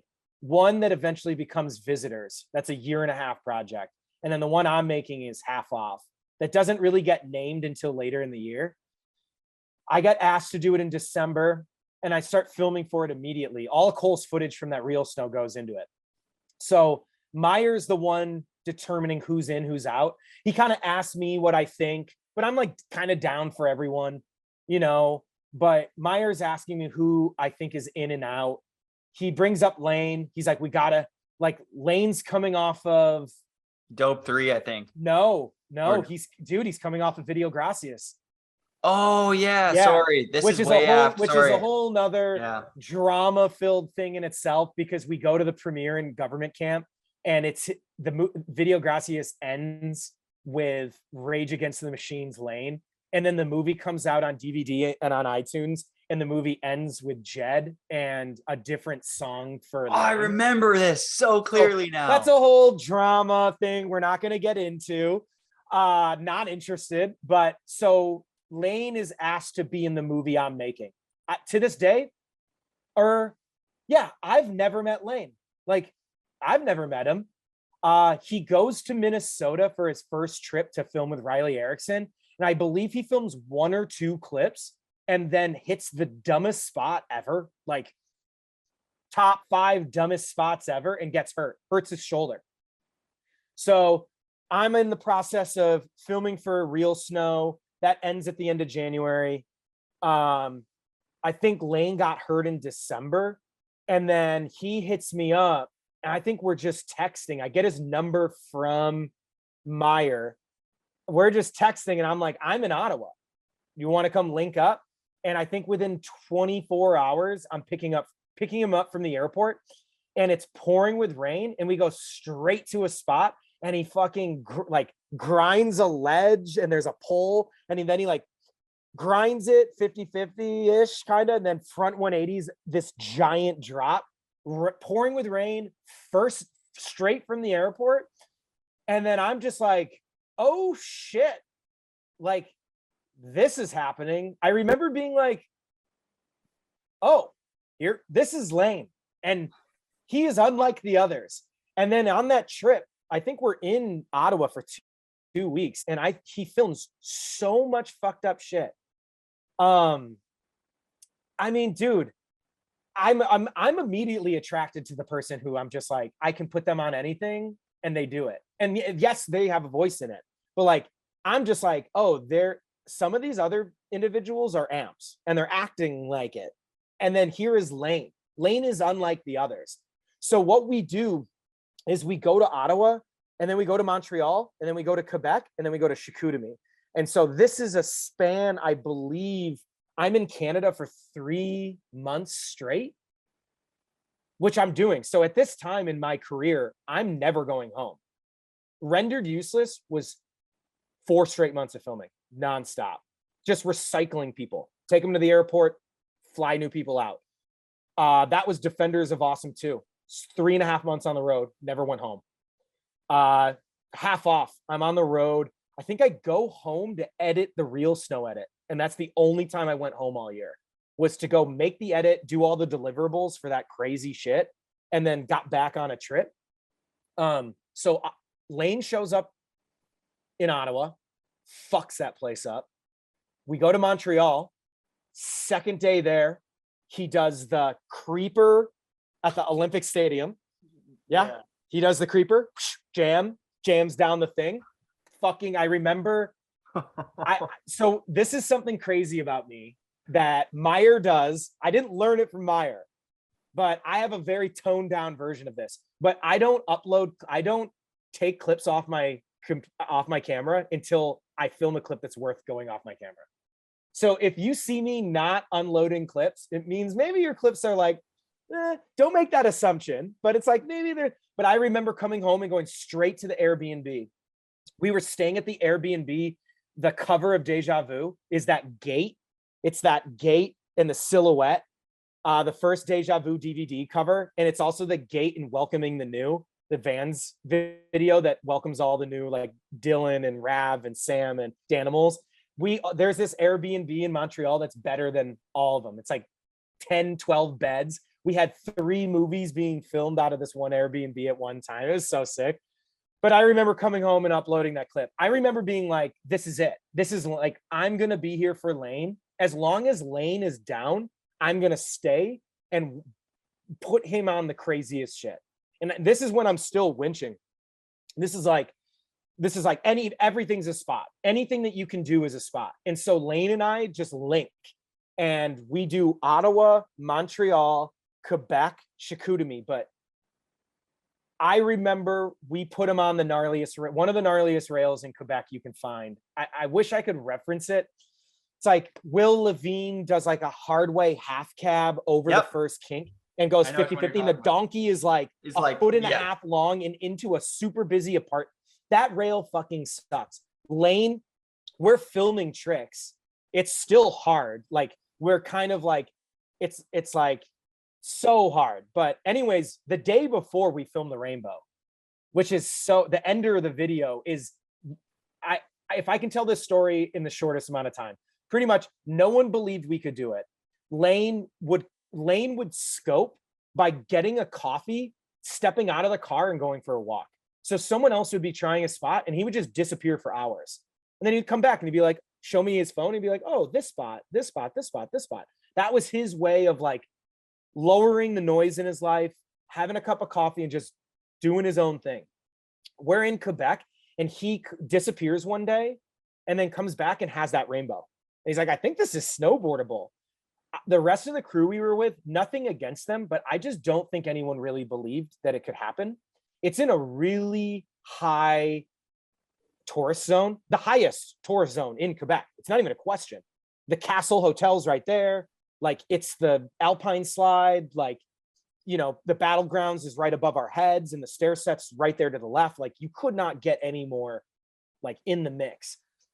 So we go, him and I, and we shovel for 6.5 hours straight by ourselves wearing vests, those orange vests that people wear. And I'm bleeding out of my hands. Like he's building the lip and I'm the only one doing the landing. And I remember I had blister scars on my hands for almost 6 months after. I'm gushing blood out of my hands. And right when we needed people to show up, Sexton, Germ, Anthony Drolette, Mark Wilson, and Spencer show up and help us finish the spot. Like the last 40 minutes, the sun's going down. Lane is straddling the rainbow, trying to file the rainbow down. And literally in the last seconds of the day, Lane board slides that thing. And it's like, I just start crying. Like I'm at this point on a road trip from hell. I've done real snow, movie after movie after movie. I remember that feeling. And that's the feeling I chase is like, I'm an emotional person. I'm not going to deny who I am. Like when I'm angry, I'm angry. You can see it. When I'm sad, you can see it. Like when I'm happy, you can see it. And like, I remember how much effort we put into that day, how much fake French I tried to speak that day because we kept people kept coming around me like, what are you guys doing in French? Like, you're not supposed to be here. And I just kept pushing it, like removing giant trees, walking up that landing, like with shovels of snow. And then like Lane using all the junk. If you go back and watch the clip, the lip was made out of broken Alpine slides. Like, so that's like 2/3 junk, 1/3 snow. And he's like trying to engineer this thing. And it's like, nothing said this was going to work. And the top of the thing didn't really even slide that well. Like that was, and then Spencer's long, lanky arms actually finished it. He got up there and actually could file it down. And the rest of that crew showed up and helped us finish. And then I think 3 or 4 tries and he board slid it. And that was it. It was like, boom, we got our clip. The next day, we go to that rail I was talking about that Will Levine and all these other people hit. He tried to board slide the top flat and then gap the rest of the rail to board slide down donkey. And he just goes straight for it. He's just, and this is Lane. He doesn't ease into it. It's just 100% right off the bat, which I'm so attracted to. Sometimes you need to ease into it, but he's just like, there's like, you go to the left or you're going to the rail. That's it. He hits it, fucks himself up. Like shoulders fucked. So I have a photo on my phone to this day of him sitting in my car, ice snow bag on his shoulder. He feels like he failed me. He's telling me like how he failed me. And I'm like, dude, you didn't fail me. Like, I love you. Like, holy shit, dude. Like, this whole trip has been crazy. We've tried so hard for every single clip you filmed. Like, we have had to do crazy shit to make it happen. Like, I love you. Don't worry about it. So I think he's done for the year. His shoulder's so fucked up. At that time, I go and do Loon Project. So I have to leave Canada. I'm like 2 weeks away from having to leave Canada because I've been there too long. But also I got asked to do the Loon Project. So I go down to New Hampshire, film for 3 days, make the edit in one, and then drive back up to Chicoutimi. And I'm thinking Lane's done. But I'm like, oh, we still have a movie to film. Like, I still got to make half off. And so I invite a bunch of people up there. We get a house. Colton Feldman leaves town. He's making 3 a.m. He finishes filming and we show up to continue to film. And that whole time, Lane has been taking every day off and sitting in a hot tub at Colton's Airbnb, just sitting in a hot tub. I think being sober. I think he like didn't drink much. He was just like trying to get better, but his shoulder was so fucked up. I go back up there. It's Easter. The first thing we do is the back lip. He's just okay. First spot we go to, he's like, I got a spot. And it's down the staircase, back lip, disaster on the roof, into the parking lot. In my mind, he's done for the year. And it's like, dude, you got a half part-ish, you're good. We're good. Maybe I could squeeze a full part out of this. First day back from that, going to Loon and coming right back, he's magically healthy and films that video. And like, we finish off like 4 or 5 more tricks. And I'm like, yeah, he's got like, we got our ender, we got the back lip, we got some Rogas stuff, but he filmed all that. We were in Montreal for 5 days. He was only there for half the Ottawa trip, 7 days. He was in Quebec for 7 days. He was in Chicoutimi for 7 days. He filmed that entire video part in a month and a half, 6 weeks. It's insane. That's like Jonas Shoot the Moon style. Like Jonas's part he filmed in Shoot the Moon was like filmed over the span of 6 weeks. And it's like only the naturals can do it. Like, oh yeah, like the Jeds. Yeah. So I remember a day, like Chicoutimi sucks. Like, fuck that place. Like the best of times, the worst of times. It's the most cool snowboardable place, maybe on, it's like our Murmansk, Russia. It's like our Helsinki, or our as in North America. It's like a city built on a hill, a lot of abandonment, great snowboard history. Like there's so much opportunity and there's still shit to be done. But when you're like desperation end of your season in Chicoutimi, drinking like 14 beers a night kind of vibes, like you're just in a bad place. I'm just not gonna sugarcoat it, but we're still trying. And I remember we were scoping the other side of the river. Like, I forgot what the name of the city is called, but we're just like on the other side of the river, driving around, just him and I. And he told me, and this is the answer to your last question. He told me he got offered a pro contract from Stepchild. That pro contract essentially was like, you get a cover, you get a 6-pack of beer. You get a last part, you get a pizza party. And it's like, we can offer you $1,000 a month or something like that. Or like $500 a month. And it was the biggest slap in the face for someone who, he had no money. He's trimming weed. Like, I'm making maybe just enough money to eat. Not Meyer's fault. It's just like half off is named half off because most of the sponsors only donated half the amount of money. Fuck. And that's just like, if you go back and look at all the VIDEOGRASS movies, this is Meyer in a nutshell. Every movie is self-deprecating in some form or another. Like Bon Voyage, goodbye. Shoot the Moon, kind of another thing. The last ones, like it's all, some of them have very self-deprecating names, and it was like half off was perfect. It was kind of like a bunch of the brands pulled out, sponsors pulled out. Like, it's kind of a shit show of a video. Am videos were hard to make. It's pretty much the end of the era where like Am videos were like keep the change-ish vibes, where like they were getting some support, then rendered useless, and then it just kind of just like the death of the Am snowboarder begun. Lane gets this contract offer. I remember being like, that you're just joking. Like, ha ha ha. That's funny, Lane. Like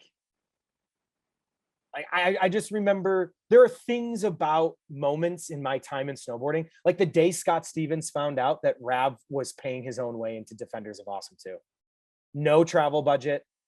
We went on a trip and Scott found out Rav was paying his own way. And the look on Scott's face, I'll never forget it. And I feel like maybe that was the look on my face that day when Lane showed me his pro contract. So it was $500 a month. It was $500 a month, pizza parties, and 6 packs of beer for like certain accolades you make. It was just it was a fucking joke. So like 6,500 for like one of the best up and coming pros. I mean, dude, but it's like to define what a pro snowboarder is these days is so difficult. We have never as an industry figured out how we draw the distinction. We just never have.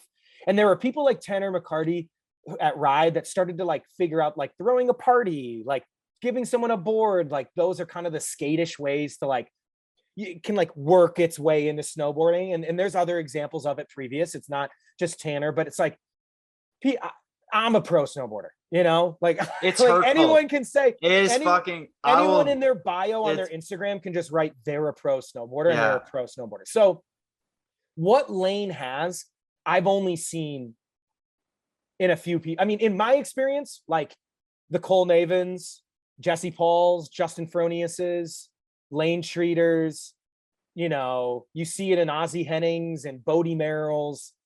It's like the Lewis, like, yes, they're all in different degrees in what they like to snowboard on and how they like to get their speed and what their styles are. But there's that thing that Lane has where it's like, he makes it look dope, pun intended, and he is fearless and he knows what he wants. And that is the most attractive person at snowboarder that you can link me with. That's like literally completing the yin and the yang.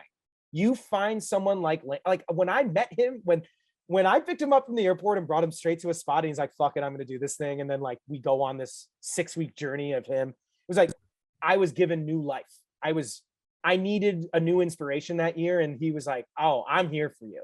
I'm going to destroy spot. This goes back to the beginning of our interview. I'm going to destroy every fucking spot to make work. I remember going and getting the Sawzall, the electric Sawzall. And I'm just like, oh, there's a clip. I'm going to say it out loud because fuck it. But Lane, we winch into it, but Lane ollies onto a cage, a fenced cage, and then ollies again and finds a little bit of transition on backside ollie. Yeah, and goes into the transition and then drops down. Below was like one of those snaking, like I'm a guest waiting to buy a ticket things, and I just ripped the whole thing out. Then I ripped all the fencing out and cut all the like things that would snag on a snowboard and just made that thing happen. Like I'm just like, I like that. That's fucking sick that you brought that clip up because that one stood out to me. It's one of those clips, you know, those special clips, like rendered useless, like a clip that would get overlooked, I would think is like Cole Naven's backlip pretzel on like that lead shot fish. Yeah. Yeah. Like, I just feel like people wouldn't talk about that as much as they would talk about other clips, but they're like just as special. Yeah. I mean, and that's like really... this tricks are subjective. So it's like, I like when people are like attracted to some other rogue clip. It's like, that's sick. Like, yeah. It's not always about the main events or the things that look good on Instagram, but yeah, Lane. Okay. Yeah, I was gonna say, but Lane, like, why he never made it? You talk about it on your podcast a lot. There are just like some Canadian snowboarders that don't crack it, and I don't know if people didn't find him marketable. Like he cut his dreads that year. The whole thing at the beginning of his part is like, I did it not maybe the best executed, but like he cuts his dreads and kind of has this new look and like. I don't know. I call it the stepchild sinkhole. Straight up. Everyone that was a part. Where's Aiden Flanagan these days? You know, like everyone that was a part of that program is just like a shit program. And that dude who ran it sucked. I don't know if he's in snowboarding anymore. I don't even remember his name, but that dude sucked. The company sucked. And there's a huge reason why Lane never made it out of that was like essentially like, I don't know. I mean, it was like he deserved the world. Like people to this day still talk to, I mean, people talk to me a lot about a lot of shit, but like that part stands the test of time to a lot of Canadian snowboarders who need inspiration. Exactly. And, yeah. Because that was big.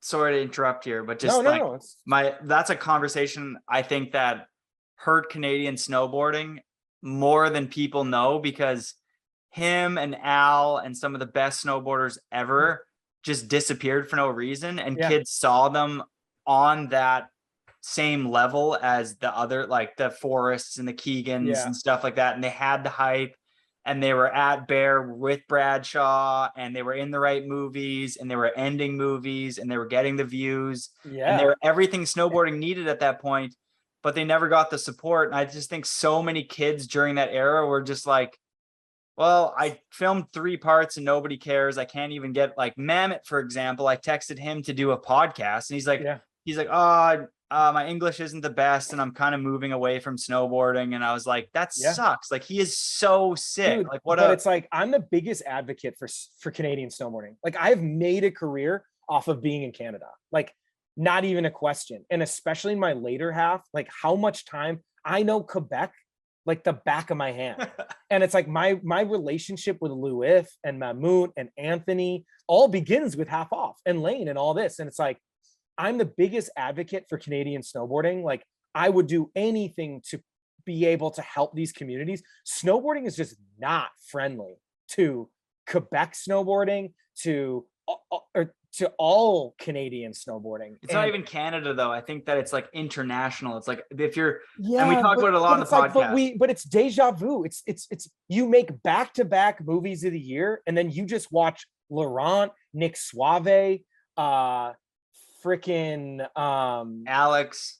Alex, all fade away. And you're telling me like we give the grandest accolade we could give to a movie. I think they won movie of the year for both magazines. Like Lou gets writer or video part of the year, and then it's just like they all just disappear. And it's just like there's some disconnect about like marketing French Canadians and like marketing Canadians in general. And like, does it have to do with the fact that like the population of Canada is just a few million people smaller than the size of California? I don't know, but like I just spent the last few years in Quebec previous to the pandemic, literally straight, like for months at a time. And I know all these people, and it's just like, I can't advocate for how special and hardworking the Quebec snowboard scene is, but yet get no appreciation. Is it because they can't speak English? Is it because that well? Or is it because of their names are hard to pronounce? I don't know. And I don't want to I don't want those to be the case on why, but I can tell you they are better at snowboarding than most Canadian snowboarders are better than everyone else. But it's like the shine is in Salt Lake. The shine is in other places. And so let me ask you this. How do you break, like it is difficult, but from what you've seen, and it doesn't seem like there's a lot of money in snowboarding. Do you think that that's actually that's actually the case? Or do you think there is money, but it only gets delegated to a small amount of people? And how do you crack into the hub, the scene, the US? Like what would, I think you have, you have to be, I think you have to be, first and foremost, you got to imagine like the budgets for like brands in Canada are smaller than American budgets. Maybe you just you make that assumption. Just for the sense of context, you just say that right off the bat. But it's like you need someone that defies like that is so special that they're the cream of the crop. They rise to the top, like a Dylan Ojo, like a Jed, like a Kuzik, like Louis. It's like you are so special at what you do, and you're so good at what you do that like even being Canadian won't hold you back, you know? Yeah, totally. And I kind of like that too, because I mean, I've always liked being Canadian in the sense where I don't think I would have gotten to even how good I am. And I'm by no means necessary a born raw talent. I'm a workhorse for like all the tricks I've ever gotten and the footage I've ever gotten. But I think it's inspired a lot of people to get that good. Like Louis, like Jake, like Jeeves, like, Jed is like, you understand as a Canadian, the Devin Walshes of the world have told you since birth that you have to be that good, or it's just you're not going to get noticed. And it does make sense, because I just like feel like things come around. I think, and we can segue into Torment this way too, because it's like, I think things come around. Like, how many videos came out of Calgary last year? Like, what? Like, you had the Bruners videos for years, and then you had like Anthony's videos, and then you're like, I'm waiting for Mount Mountain. Like, I know it's 3 years. I know that shit's coming out. I know how special and unique that feels. You know, I don't know if the end goal is to make tens of thousands of dollars and make a career out of this for some. I would hope that it's just like, yo, at best, if you look at a snowboard career and you say, I'm going to live to be 80, 85 at best, maybe, if the world doesn't melt by then, maybe. I mean, so what? My snowboard career is 10% of my life at best. And it's like, sometimes I just try to add perspective to that and just be like, sometimes it's about the creative outlet and valuing yourself the way you need to value yourself. And if the industry doesn't value you, I don't know what you can do to let people know what you're to actually be compensated properly. It's like, all you see is a track record of people in snowboarding being either taken advantage of or be too smart for it. I mean, we've had a massive brain drain over 20 years of some of the smartest people leave snowboarding, because why wouldn't you leave snowboarding? I mean, it's like, you're not being valued in really any shape or form for your intelligence or your ideas. And it's like, maybe not the most conducive place for someone who's wildly creative and, you know, intelligent. And totally, if you're going for like return on investment, you want to make money, I just don't think, obviously, snowboarding's not the answer. And as I get older right now, I'd be lying if at 34 years old and a serious relationship and bills and inflation and stuff, that I'm not trying to get some sort of compensation for what I'm doing. And I think Jed articulated it really well one time with that, like, well, like, because lots of people give Jed, I think, a lot of flack, like, well, then don't, like, as if you wouldn't just film for the love of it. Well, it's like, at one point you get older, and if you live a certain lifestyle that you enjoy, you want to feel valued, and you want to get some sort of return on snowboarding, because it is risky. You know what I mean? So someone like Jed, I can only imagine, isn't going to want to film free video parts. But yeah, I mean, I get it. Like, if you've been already paid, but like for the I mean, new I've guys, been on both, I don't but know. it's like, I've been on both ends. Like, I have gone in the debt making videos and do it for the love of it. And like, I don't know if I'm looking for a return on it, but yet I totally see what, like, I totally agree with Jed. Like, yo, like, you're at a certain point in your career, Nike, Solomon, like whatever other sponsors he had at the time. And then it just like goes away. And it's just like, yo, like, is this worth it? Like, yo, snowboarding is gnarly. I have had front row seats to some of the gnarliest injuries that have happened inches away from my lens. I am first responder on gnarly fucking head hits and broken bones and compound fractures and fucking teeth being knocked out and everything. It's like, yeah, no way would someone who's not, that has gotten accustomed to a certain level of, you know, compensation in their life, and then just what, I'm gonna go fucking switch back down some kink and think this is gonna like get me out of the hole. Like, no. I mean, you have to be semi-realistic about expectations these days. Like, we're seeing a decline on how like snowboarders are being compensated, and we're seeing an allocation of marketing budgets spread across so many different avenues, like digitally and influencers and different markets, and like on Facebook and Instagram and TikTok and all these things. And it's like, back in the day, not too long ago, it was like only just snowboard movies, snowboard magazines, and riders.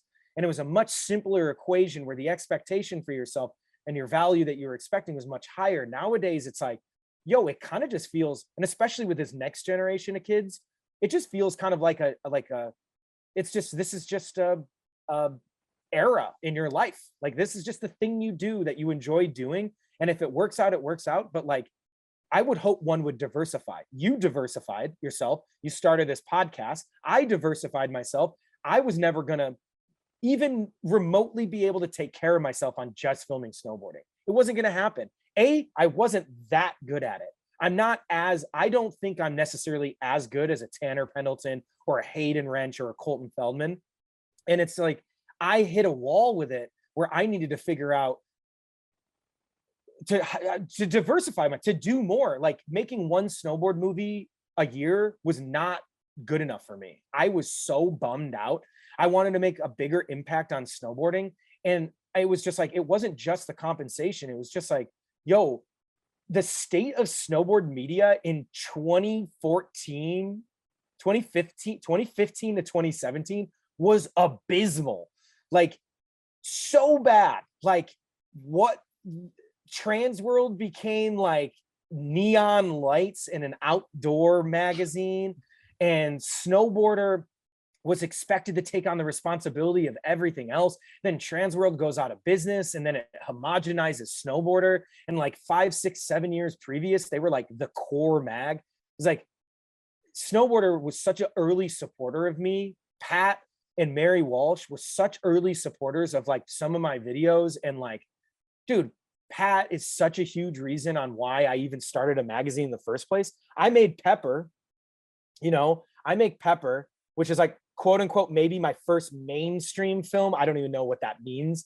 Like going from Rendered Useless to VIDEOGRASS to Pepper, big budget. I'm filming Backcountry. I'm filming Bodie and Grenier and all these other people. And, I have to clear music rights for that video. And I spend my whole summer just yelling at Bridges, screaming at him. Like, I'm just an emotional person. I want to get the songs I want to get.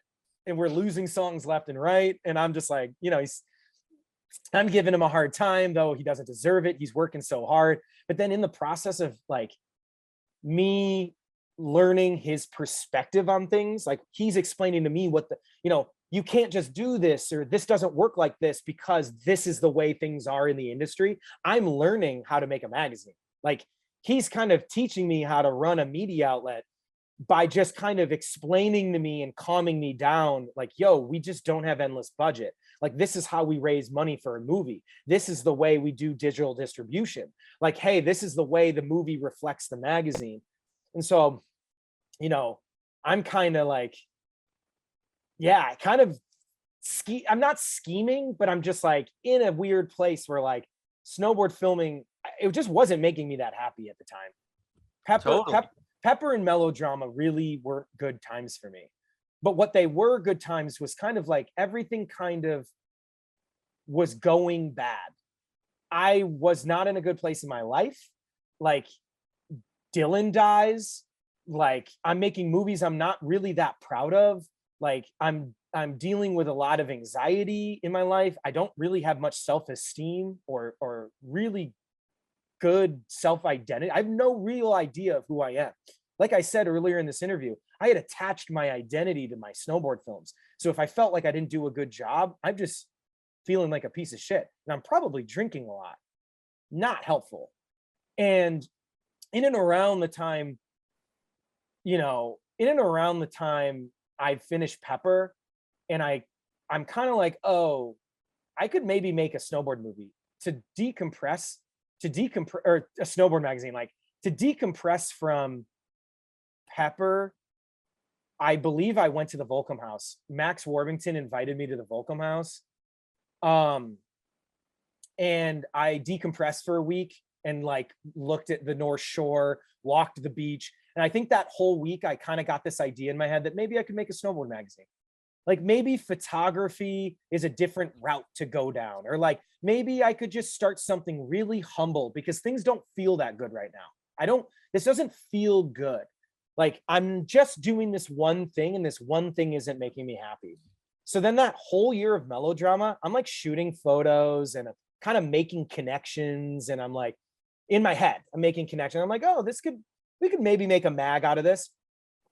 We go to one spot, and keep in mind, I filmed Ian Bull. I've known Ian Bull for quite a long time. And at the time, like I filmed his last video part and rendered. And then he goes on to have very sick. Yeah, he goes on to have 5 knee surgeries in that time, and then like after. So pretty much like that year of Melodrama, he and I go to a spot with Luif. Luif hand plants that light tower in Japan. for the Snowboarders Journal cover. Do you know what photo I'm talking about? I don't off the top of your head. It's a Off the top Lewis of my cover. head. He's hand planning a massive pillar, a massive light tower. That was the very moment that Ian and I realized we probably could create something together. We don't know what it is, but it was this moment. I'm filming the clip. He's filming 16. He shoots a cover. He's filming 16 and shoots the cover at the same time. I'm like, this guy's literally the Renaissance man of snowboarding. No one knows it. No one values him at all at this point. People are maybe valuing me. I've been making 7 or 8 films at this time, but I'm looking at Ian and I'm like, he's the most valuable thing to this movie I'm making. And he's the most valuable thing to like whatever magazine this photo's about to go to. That cover that he shot for Snowboarders Journal was originally going to be the first cover of the first Torment.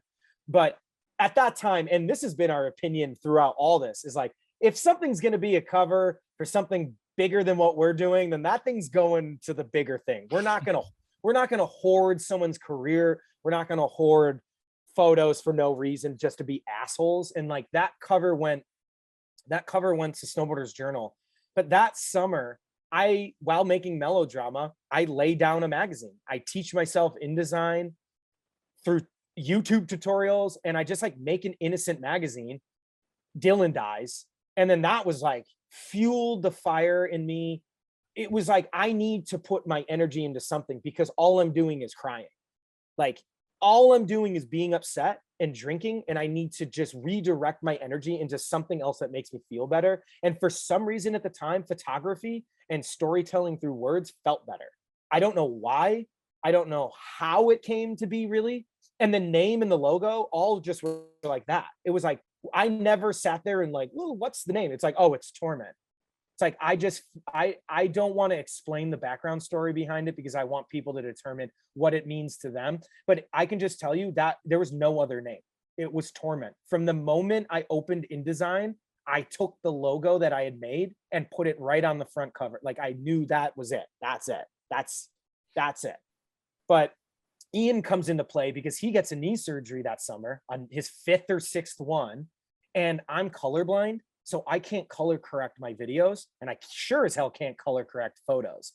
So I ask Ian, who's on a couch all summer long, to help edit my photos. And then we kind of like go back and forth and like work on some layouts, and he helps me with the punctuation. Again, at this time, not a very good writer at all. Don't know shit. And he has so much more of a strong writing background. You know, we kind of just whip something together, 60 pages, shitty printer down in Arizona, absolute trash printer. All the proceeds go to Dylan's foundation at the time. That was like brand new. And we sell them and don't think anything of it. Like I donate the money to Dylan's foundation. I sell them. I sell those mags at a couple premieres, make a Squarespace, sell the mag. Don't even think I'm ever going to make another one. Straight up. Just, that's it. Didn't even think, we never sat there and said, let's make another. Kind of like rendered useless. You were like, I'm done. I'm out. I did my thing. Did my thing. I mean, but it just was like, I don't know. I was just in a bad place where I just like, I don't know. I just didn't understand who I was. And yeah, this story goes is like, we're not really making a mag, and I really don't have a job. And we go on some trips where I just put him on a credit card that next year.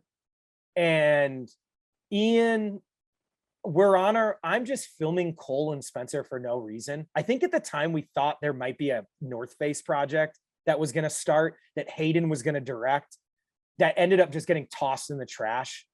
But I was thinking I was filming maybe clips for that video and had no job, no prospects, wasn't thinking about making a mag. And I'm on the highway driving down to North Carolina to go chase a random snowstorm with Cole and Spencer. And Ian's on speakerphone. And like, as much as I might have come up with the name, and as much as I might have been the one trying to just push this idea of whatever we created the first time around, on that phone call, I'm like, I don't know if you should come down here. Like, I just don't think it's worth it. Like, you shooting photos down here, I just don't know. Like, I have no confidence in this. And he goes, do you want to fucking make a magazine or not? And I go silent. The car goes silent. Spencer's in the back. Cole's in the shotgun. And I go, fuck it. Like, let's do it. And he shows up in North Carolina. We shoot some photos. We just chase this like hot storm. Like it's the land of handrails down there. But like, there's some tricks from in photos in in issue 2. But again, not even thinking we go on this trip and I'm just like, we're not making a mag. Like, what's the purpose of this? January 29th or 27th. It's one of those 2 days. I'm in Salt Lake filming Spencer's real snow rail gardens part. I'm just in town. I'm actually have a job at this point. I'm making Blind Spot. I'm also filming secretly the promo video for Torment, just kind of bopping around filming whatever, going on random trips. I'm just in Salt Lake. We're borrowing Meyer's camera every day. So Meyer lives butt-ended to rail gardens, and the camera that's filming Spencer's real snow is picked up and returned from Meyer every day. And it's just like random people. Germ filmed clips with that camera that year, like Ben Bilodeau's filming Spencer's real snow. And then right at the tail end of it, I come in and just film a couple tricks for it. And we go return that camera one day to Meyer's, and we're standing on his doorstep. And Meyer goes, you heard the news? And I'm like, what? I'm like, what? And he's like, Transworld went out of business. I can't even express to you the grief and the excitement I felt at the same time. I was like sick to my stomach because it's Transworld. Like Transworld. It's like Enron. This is like the 2008 housing collapse. This is like, this is so crazy of a feeling in our nuanced snowboard world. Transworld's out of business, gone. And I remember calling Ian. I got in the car and called Ian and I was like, let's make a mag. We're doing it. Let's do it. Let's send it. And then from that point on, whatever this is, it has been happening. And it was kind of fueled by Transworld disappearing. And it wasn't a thing where we were like, we're going to take the place of Transworld. No, it was just like, let's have a creative outlet. And there seems to be space here. Like there seems to be a bit of a thing here. And so, yeah, we do issue 2. And that issue 2 is fully us learning how to make a magazine. Printing houses, quality of papers, how to tell. I mean, our first interview, quote unquote, our first interview is Arthur. We did it, Ian and I did it together. Like Ian interviewed Arthur, but like we learned how to do it together. Like what makes a good question? Like, you know, how do you lay out an interview in a magazine? Like, how do you tell a trip story? Like that second issue is truly like my first mag kind of vibe. We're like, yeah, issue 1 is kind of just like a pet project. Issue 2 is like, can you do this? And we did a premiere that year and we premiered the video that I made. It was just kind of like hodgepodge of footage, cool shit. Friends who just wanted to film with me, no money, no sponsors. But then we like come out with the mag and it's like 147 pages. Mark Wilson on the cover.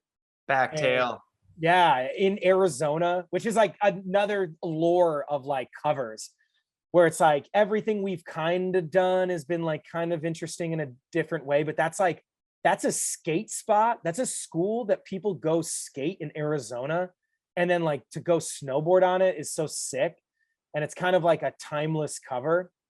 And making it was Mark O'Malley's second cover because he shot Desiree's, but then like Mark Wilson's first cover. And that was just fun. Like building a culture around the magazine. I think like at the time Torment had maybe like 4,000 or 5,000 followers. And it was like really small and modest. And we sold out of all those mags. I think we sold out of all those mags that year, which was really sick. That's like a big deal for us. And then the next year, the pandemic hits. And then I don't know, the shape of everything changes for sure. Like at this time, Ian and I, it's not a business. Like Vans came in with issue 2. If you look at the spine of issue 2, it has a Vans logo on it. And Vans came in and covered our entire printing costs. So the business model was like, issue 1 was out of my pocket. everything after proceeds goes to Dylan's foundation.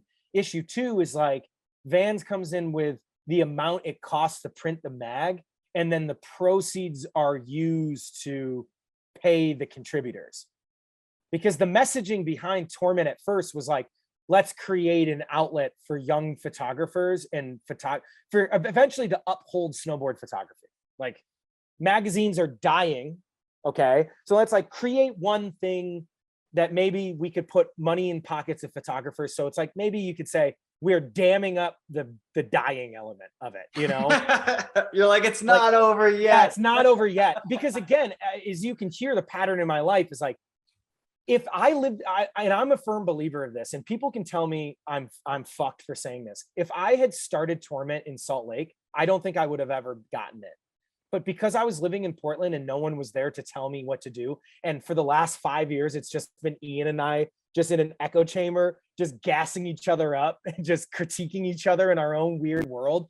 It's just like, I think that's why this happened. But I think really the turning point of all this is like, Vans supports us on our first mag, endlessly stoked on the support Vans has given us over the years. They're the first organization to believe in what we were doing, and like got that second mag out as like the training wheels of what we're doing.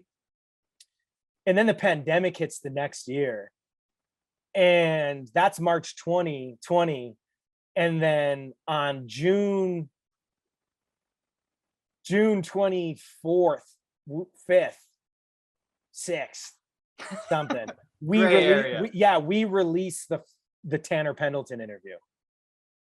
And no one has ever heard our side of the story on this. And I'm so appreciative of you of asking me this, because like no one like my life, everyone's lives changed because of that.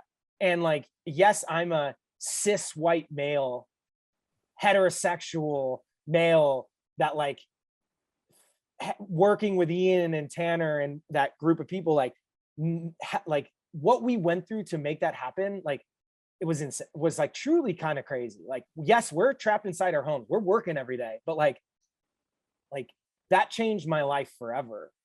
And I owe it to that original group of people so much to believe in us, because we don't even have a website. Like at this point in our story, we're just Squarespace. Like we're just a square page. We're a store. Like we just created merchandise a little bit. We're just a store that can make like really vague posts on our site. So like Tanner comes to us and tells us he wants to do this interview. Like I knew he had come out of the closet to friends and family. But you're never gonna like, who are you? Who am I? Who is Ian to say like, hey, Tanner, we want to break the story on your queerness. Like, let's do this, buddy. No, yeah. It's like, no. And at this time, like, again, we're a modest little site. We sell some mags. We got, I think, 10,000 followers at this point, something like that. We're a little bit more in tune with what's happening here. And in April, around mid-April, he comes to us with the idea of doing one interview. By the time we're in the end of May, it's like this idea that more people want to come out. And by the time we're entering June, the people, you have the group. You have Tanner, Jill, Kennedy, and Chad. So in this tiny window, we redesign our website to even be able to facilitate this, to even be able to even have the ability to post an interview, which we didn't even have the ability of before. So Tanner's believing in a thing that doesn't even exist yet. So while we're doing all these interviews and conducting it and figuring out how we're strategically going to do this, Ian and I are designing a website, like just like the one we have today, which is insane. So in the midst of all this hecticness to get this out and to pay, I mean, Ian and I are crazy nervous because like the responsibility of what this is so giant that we just have our heads down and we're just working. Like, we don't think about the repercussions of what we're doing until later. We are just down. So we're working, we're doing each interview, we're realizing the pattern. It was supposed to come out in the middle of June, but then we keep pushing it back because then one day Tanner calls Ian and I and says, I think a fifth person wants to join us. This time, I think all the interviews are done or being worked on or like close to the end. So it's like everything's like seems set in stone. The criteria here is that no one speaks of this at all. Everyone has the opportunity to pull out whenever they want. So don't speak of it to anyone, and not in like a weird way, just like the respect of this situation, the sensitivity of this situation is like, don't say anything to anyone, do this in secret. If anyone feels like this isn't right for them, they have the right to pull out. So it's like, so we're just in secret. No one knows, no one in the world knows, except a handful of people involved, Java Fernandez, I think a few others, but it's really tight. And then I get the call that Jake wants to come out. And I'll remember that call forever because it was from Tanner, but from the moment I think I found out on a Friday, I think Ian and I found out on a Friday, and then I was on the phone with Jake conducting the interview on Tuesday. And then we were working on his interview while releasing the interviews. So it was hard for us to even appreciate what was occurring because we were still finishing the last piece at the end. And keep in mind, never had done an interview in my life at this point.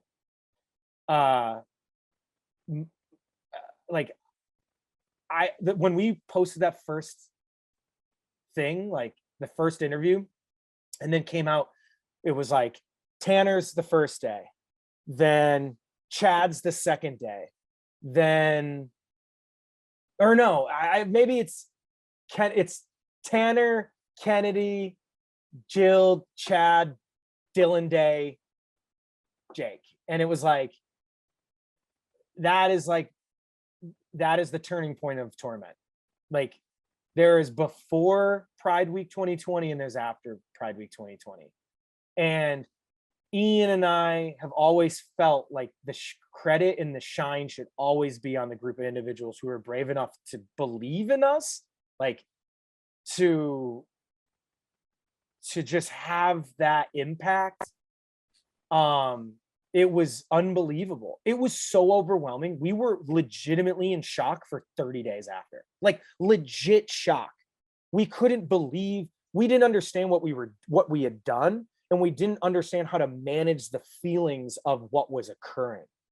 It wasn't that we weren't emotionally mature enough to deal with it, but it was just like, we had just done something that it might take a year or two to really understand. And that is exactly what happened. Like, to understand the effect of that week, we really didn't understand it until the following year. Like, and not to say it didn't go off without its own issues. It's kind of like it had its ups and it had its bumps for sure, but was the response like what you guys were hoping for? We didn't even know what we were so ignorant. Like, I cannot express to you like the modesty we felt with the magazine. I mean, keep in mind, Snowboarder Mag had absorbed Transworld. So they have like 1.76 million followers. Like, we are so small potatoes. We are such a small entity in the grand scheme of things. And like, to believe in us when we had like no real interview experience kinda, and like all, and not really a website, and just like to have it all just like happen in a week was unbelievable. And what was truly special about it was learning about the history of queerness before this week. Like, the people who were either brave enough or not brave enough to come out. And that was really the journey we had with Chris Brunkart, who had unfortunately passed away from cancer like 6-7 years previous, but from the experience of doing the first Pride Week, we got to know as much as you could get to know an individual who's passed away, Chris Brunkart, who truly is the pioneer of, you know, being yourself and being queer and snowboarding. And we never, I think one thing I wish Ian and I would have done in hindsight was would have brought him up in the first one. We never wanted it to make it sound like this was the first time queer people were coming out. That wasn't the case. What it was the first time people together were coming out as a group confidently in themselves. There was I feel like there was a miscommunication in that. Big learning lesson Dude, for we me. were And the whole thing was in a bad. There was no practice of respect in what we were doing, and there was no incentive for a media outlet to tell a story like this. And it really took a grassroots operation like Torment to, I feel like, I don't know, would this have ever happened? I don't know. I'm not sure. And I'm not one to speculate. But what I am saying is, like, there was a lot of happening with the George Floyd murder, you know, with things happening that needed to happen for snowboarding to grow up. Because snowboarding was just in such a fucking ugly place. And it was just built on this thing that, like, you could be a great snowboarder and you could be an asshole. And like, that was like, you were like rewarded for that. And I had been burned by so many professional snowboarders who were just giant assholes, who weren't good people at all, and just got by that this was an example of, like, yo, how did we get to this point that all these people are queer and couldn't be themselves? Like whatever Torment was in this role of all this, like, how the hell did we get to this point where these people couldn't be themselves?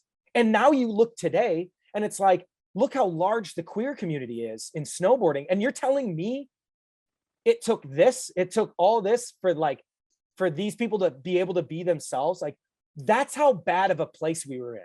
Like, who the fuck was running this shit? not before? even snowboarding, Like, it was like the world as a whole, like oh, society. true, but there was a cultural progression in other industries, like in commercial like video and photo world. There was such a progression in the fashion world. There was such a progression where queer folk could be proud and loud and be themselves and not feel like their jobs were in jeopardy. And here you had a group of people, the first, minus some of the other the other individuals like Cheryl Moss and Chris Brunkart and some others who did blaze the trail first. But like, you're talking about a group of individuals who are the who's who of like up and coming dope people creatively and in snowboard talent, and they couldn't be themselves. And it's like, that's how bad things got. Like, Oh, it was bad.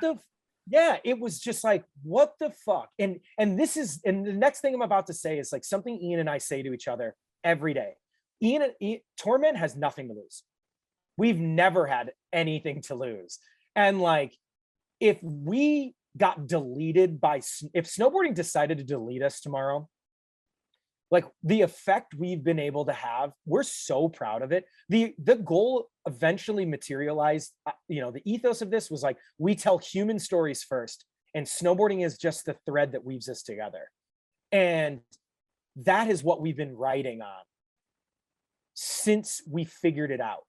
Because like, snowboarding just was in such a strange fucking place. People couldn't be themselves. I wasn't proud to say I was a snowboard filmer. Like, I'd go to New York City and just like talk so down on like what I did to like people who are in other creative industries. And like, snowboarding was viewed as such a white, rich thing. And it was just like, it's just like needed to stop. And we just need to normalize conversations. We're still working on all this, but where we've come from since, essentially the pandemic to now, is like, we're so much more regulatory. We are so much clear on calling each other out and like, and not call out culture. This is different. And this is something I definitely wanted to say on this podcast.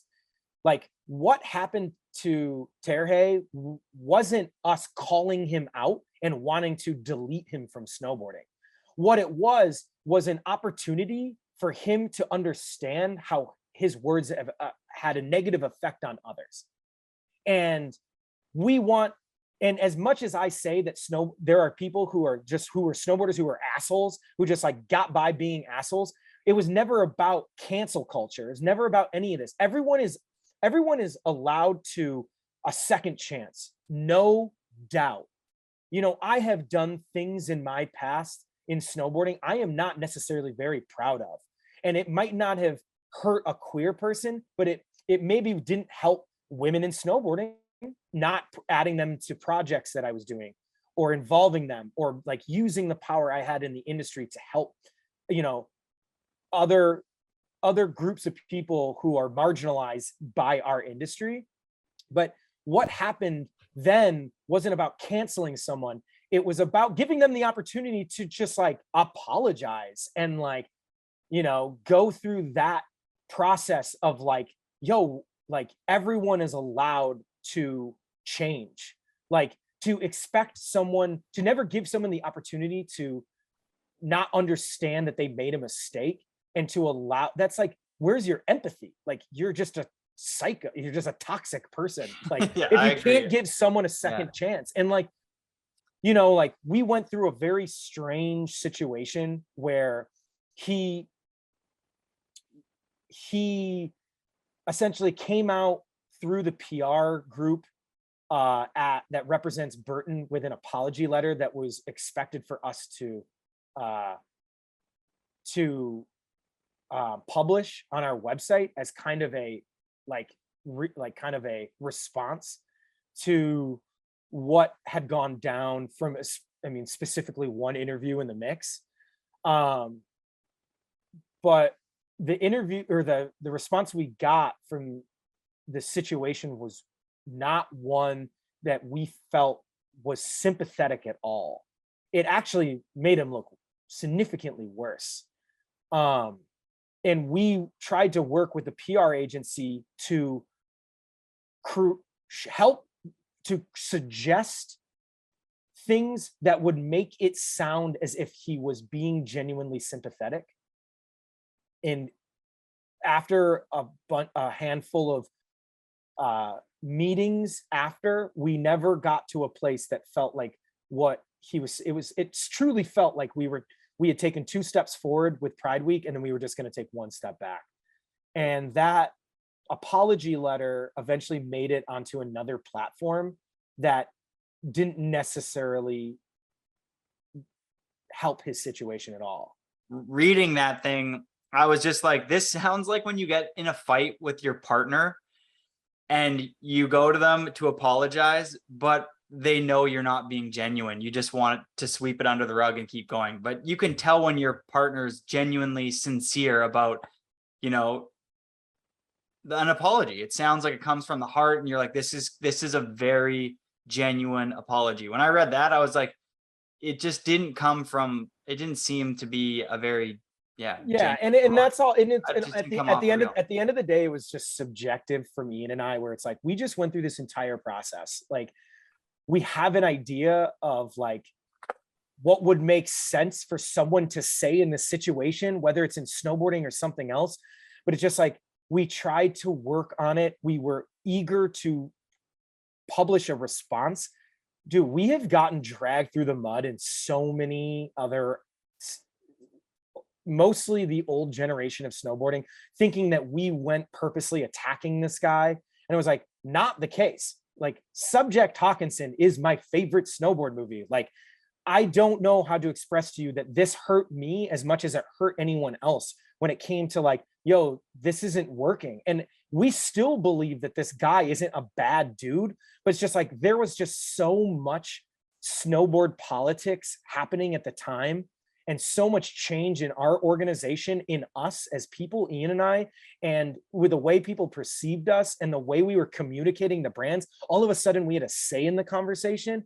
Previous to this, no one cared what we said. And then all of a sudden we're in on the conversations. It was just like, all we did was speak from the heart and just told people how we felt. And it sucks that people ended up thinking that we did this on purpose to go after them, because that was never the original case. There was never the motivation in this at all. But it's just like, I would like to think that, like, you know, we've all learned from this. You've learned, I've learned, like, we can be better people. And I hope that he's learned too. I mean, shit, like, does he have sponsors anymore? Like, I don't even know, but like, we are much more as an industry, very regulatory on how we speak and treat others. And I hope that we can just keep evolving this. And I'm so happy to have been a part of something that helped move this envelope, that allows someone like Jed to be able to be comfortable to speak about his mental health issues, and that, like, you know, other media outlets have become keen to the conversations that we chose to have to highlight, and that they are choosing to do the same. Like I said, we have nothing to lose. And if this shit ended tomorrow, dude, we've done our piece, and I'm so fucking proud of what we've done. And whatever we do with Torment from here on out is just bonus round. Ian and I are laughing. Like, this shit is hilarious. The shit you get yourself into, and like having like the voice in all this is so funny and strange. And all we ever wanted to do, like, soon enough we realized we just want to be the alt voice in this, like the alternative voice, and try our best and learn how to take criticism and be better at collaboration. Like, those are the things, and just grow as people through this, because, you know, like, this shit never lasts forever. Like, Nothing does. Nothing does. Transworld didn't last forever. Bridges didn't last at Snowboarder forever. Like, you know, Forum disappears, and does it come back? Like, you know, things ebb and flow. And you really do. I think the biggest thing that I've come to terms with in snowboarding is my mortality in this industry. They will, as we've discussed in some circumstances, they will someone will decide that you are no longer fit for this anymore, and the rug will be pulled out, and you will no longer have this thing in your life anymore. And if you can just appreciate every moment you have in this, and just brush off the fucking stupid drama that happens all the time, that is unrelenting, and there's nothing you can do about it. And if you can just choose what to focus on, be endlessly creative in your avenue, know that you just got to surround yourself with good people, and know that this might come into an end one day, and that you just got to appreciate your trips to Japan, or shit, going to Cleveland, whatever it is. Like, you just got to appreciate everything you got, because that's it, man. Like, dude, it's just like we'll make another mag this year, and we'll keep putting out people's videos, and we'll keep trying to curate cool shit, and we'll do our best to make dope merch, and, you know, work with great brands and highlight incredible stories. But just know, it doesn't last forever. And yeah, help the next generation, because that's what it eventually became. Because, like, yo, this isn't about you and me anymore. This is about the next kids. This is about Dustbox. This is about the kids who don't even know snowboarding's cool yet. Like, if we can make a better space, if we can be more open about what's going on inside our heads, you know, in terms of mental health issues or our sexualities, if we can just expand on all this, then we have created a better future. And if the world's gonna melt and we can't do anything about it, then let's just fucking ride this thing to the very end and make this thing the best thing we can possibly make it. Because sure as hell, Ian and I have been through enough shit trying to make this thing work. And, you know, we're so endlessly appreciative of the brands that believe in us. Like, every single one of these, like, companies are just insane, like, believing in us. It's so special to us. Like, each one of these relationships we try to sculpture in a way that makes it feel unique to them and to us. And then just like, dude, we've been thrown into the lion's den on so much stuff. You just like, damn, like, dude, silver drama is insane these days. Like, we're in a much smaller pond, and a lot of really talented snowboarders are fighting for their own individual voice. And it's just like, it's hard. It's harder these days, and it's harder than how people had it 20 years ago. And it'll probably be harder for, kids coming up 10, 15 years from now. And we're seeing changes in our weather patterns, just so crazy. And all that being said, roundabout way of just saying, like, I'm happy to see where snowboarding is today. We can get better. We should constantly be challenging each other on things and know that we need to have sympathy for each other. Yeah, you're right. We don't know what other people are going through at all. And should treat people with respect and love until they burn you and then fuck them. On that note, because I think you summarized the whole podcast in that last little spiel very nicely. So I think on that note, I got 10 questions for you. Yeah. Let's go through these kind of fast. These are just bullet points, just like one word kind of answers. Yeah. And then I got a Patreon question for you from a pretty cool kid. All right. So number one, best style currently and back in the day. Tommy is the best style currently. Yeah, it's so fucked. Back in the day, how far do we go back? Like, dude, there's this dude named Jeremy Bay, who's an original East Coast snowboarder in the early 90s. He is the original, what you know of Tech 9. He was the embodiment of Tech 9, not because he rode for the company, but he was baggy pants, OG style, unbelievable trick selection. He's in all these old movies that Bridges is snowboarding in. Like, it's Victims, it's these other videos. Like, his name's Jeremy Bay. He's in that East Street Archives book, all over it. His name's Jeremy Bay, best style in the back in the day. Today, it's Tommy or it's Louis, but then it's like all time, it's Jonas Michelot. Not a question. Yeah. Oh, I'm a big Jonas fan. Yeah, Jonas is it's people replicate style and then find their own. That's what creativity is all about. You steal something and then you make it your own, and then you find your own avenue through it. People have replicated Jonas, but no one is Jonas. No one will ever be Jonas. No, he's kind of like Bradshaw. Yeah. All right. Yeah, exactly. Number two, favorite trick that you like to film. I feel like filmers always got a trick that they like to film, they always got that one. I mean, I would say what feels good. I mean, a fucked up challenge rail is like something disturbing, like a disturbing challenge rail, like Cole Navin's down flat, elbow flat, down flat, down flat, down flat, down against the creeper, like something like that. Vinny's Indy 50 and Rendered Useless, where he like the six kink, like those are the things. Like I know I have felt some crazy way about filming some backcountry stuff that I have filmed in my time, but like some of those challenge rails are so sick because it's such a process, dude. It's such a process, and it's and then to see them get to the end of it and then get to the end of it well is like, I don't know. I'd say maybe a challenge rail is pretty dope. We're sticking. I mean, it's like Spencer Schubert's Ender in Good Sport. Like, I filmed the second angle on that. Like, that was fucked up.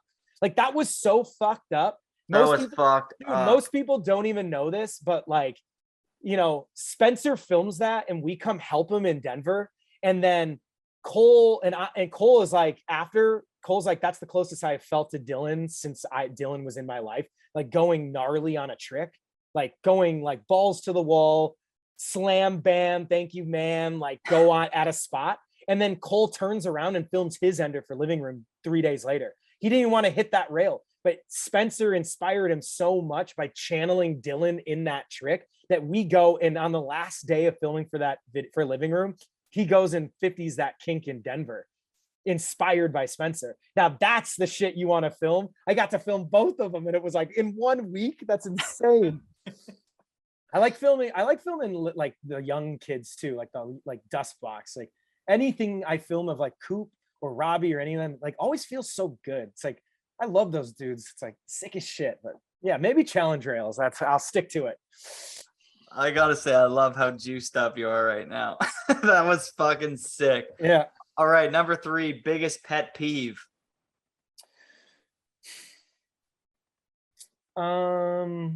Biggest pet peeve. It's a good one. Nowadays it feels like if you have the power and the platform to use it for good. Something I didn't do well that I'm trying to do better. I think I get bummed out when people have a platform and they choose to just talk about stupid shit. That's a big pet. That really burns me. Cool. Yeah. I like that. All right, number 4, one snowboard video that flew under the radar. Fuck. That's a really good one. Impaler, like, That was good.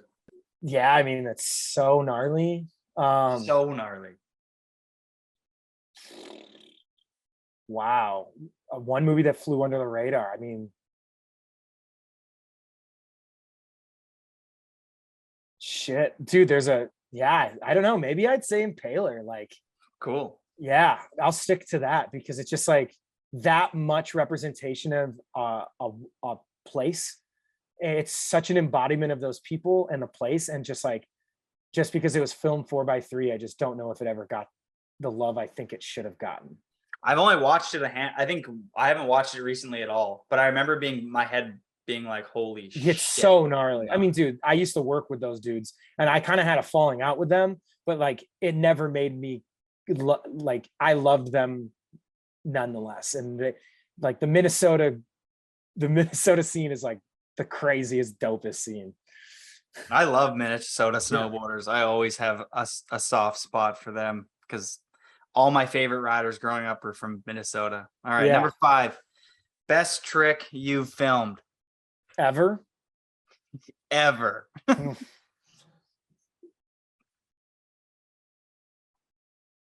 Or just your favorite. I don't know. I mean, maybe my favorite clip I've ever filmed hasn't been seen yet. Cool. I filmed it this year. I like I don't that. want to say too much, but I'm in the middle of making a 2-year ride project with Durham and Ride. And I went on a trip earlier this year and filmed something I'm so fucking hyped on. And I've been telling people it's my favorite thing I've ever filmed. It's like innocent enough. It's like if I explained it to you, it would seem innocent, but the way it's done and it's so good. So I won't even tell you who it is. I like it. Yeah. All right, number 6, long lens or fisheye? Long lens. Oh, nice. All right, number You can 7. you can make an entire movie long lens. You cannot make an entire movie fisheye. 16 or red, and why? 16. Yeah, because I needed to be challenged again. Tanner Pendleton said it to me best recently. He's like, I can speak for you, Jon. I feel like you and I could film a snowboard movie with our hands tied behind our back. And I'm like, yeah, I probably fucking could. I'm at this point where I literally like, is it challenging in certain elements? Yes, but in certain elements, no. And I just like, when I started shooting 16, it was like I started all over again. It was like so fucking hard to make it look good and like to know when to execute it and how to integrate it and how to edit it properly. It just de-evolved me where like Shane Charlevoix and Justin Hosnick and all them like grew up on 16 and Super 8 and then went to digital. It's like I grew up on digital in some tapes, but like I grew up on digital and then got to de-evolve my shit and then got to build it back up again. And I just say 16, but red looks dope. Yo, there's surf movies where it's like 16 and red and those two mix so well together. Like I'm down for red. I just can never afford it. Like I like both. Yeah. I agree. I think they complement each other. Yeah. Lifestyle on film always looks so much better though. Yeah. Such a sucker. There's some people who make it there's some people who make it look so good. Hayden, Tanner, Harry, like Colton Feldman, they make it look so good. Just keeps me inspired. Those dudes are fucking dope. All right, one piece of life advice. Yeah, be a part of the solution, not part of the problem. I fucking love that one. Yeah. All right, number 9, career highlight. Career highlight, making a difference. People go their whole lives feeling like they never do in their worlds. I feel like I have. Like I said, if it ended today, I'd be so proud. Yeah, making a difference. All right, number 10, who is inspiring the next generation. All right, number 10, who is the GOAT? Louis. Fucking so no one said him yet. You're the first. No way. Yeah, you're the first. 62 guests. I was waiting for that one. I got to know him. I got to actually get to know him while Ev, his girlfriend, was pregnant, and then eventually he had the kid. And I got to hang with him those 2 years. He taught me what it means to be responsible for a family and responsible for a career, to snowboard at the highest level in the world, and then to be home for bath time at 5:30. I was living with him essentially in his extra spare room downstairs in his basement. He taught me what it means to be a father and to be a voice of positivity in our industry. And I owe him the world. He made me a better person. And then it's just like, his style's so fucking good. And I filmed him this year too. We made a little Decline project this year, and he's still good. Like, he's still great. Like, I wish I could. He knows this too. I wish I could film him all the time. I know there are things that are pulling us apart from that in terms of just age and responsibilities and sponsors and all this stuff. But like, if I could just go down in flames filming one person, it'd be him. Like, I love that. Yeah, he's the greatest, and he's such a good friend, and he's such a good role model, and he's been such a good role model for so many of us, you know. And I would hope that the future of snowboarding looks to him as like their GOAT, like, no doubt. I love that you took the time to elaborate on like why, and it just was like the best reasonings. Like, fuck, dude. I don't know Louis that well, but I've gained a lot of inspiration, knowledge from French Canadians. They work so fucking hard at whatever they're doing, and they take whatever they're doing seriously, and they respect everyone's time that's there. It's like they work efficiently. They have good morals. I mean, this is obviously, I'm imagining there's some horrific, terrible French Canadians too. But I mean, like, the ones that I've got to spend my time with, the ones that are in snowboarding, even the older ones like Alex Chu that works at Vans, and like all the way to the younger generations. It's like so many of them live in Whistler, and so many of them have come and gone. Yeah. Just to Whistler, obviously, to ride backcountry. L&P, they're all just great people. And I've actually become a better person from spending so much time with them. Like Anto, like, craziest, hardest working snowboarder I've ever met. And also, like, if you needed to be saved in a burning castle, he would save you. You know what I mean? At all expense. Like, he lives so selflessly. Yeah, and tonight we'll crack a beer for our French Canadian friends. All right, thank you so much for coming on, man. I actually I gotta say, I was excited to do this. I didn't know how it would go, and I love where you took. I like how your mind works, man. It's cool. You think really fast, so I believe that you have ADHD, as I think I do too. But I like where your thought pattern's going, and I think that this was amazing. So thank you so much for coming on. I think people are gonna be hyped. Yeah, thank you for having me. I appreciate it, Jody.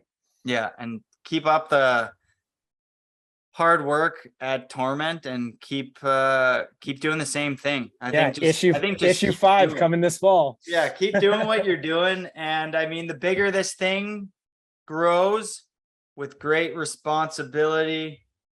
What is it? What's the quote again? With great power comes great responsibility. There you go. That's from Spider-Man. Okay, there you go. It's his uncle tells him, or his uncle tells him that, and then that's like the greatest line ever. Yeah, the Peter Parker quote. Yeah, land on that. All right, thanks again, G. Of course. All right, that was amazing, dude. Don't worry, like and subscribe, Airtime Podcast, turn that bell on. Don't eat. Don't miss an episode. This is the battery that you grabbed this morning?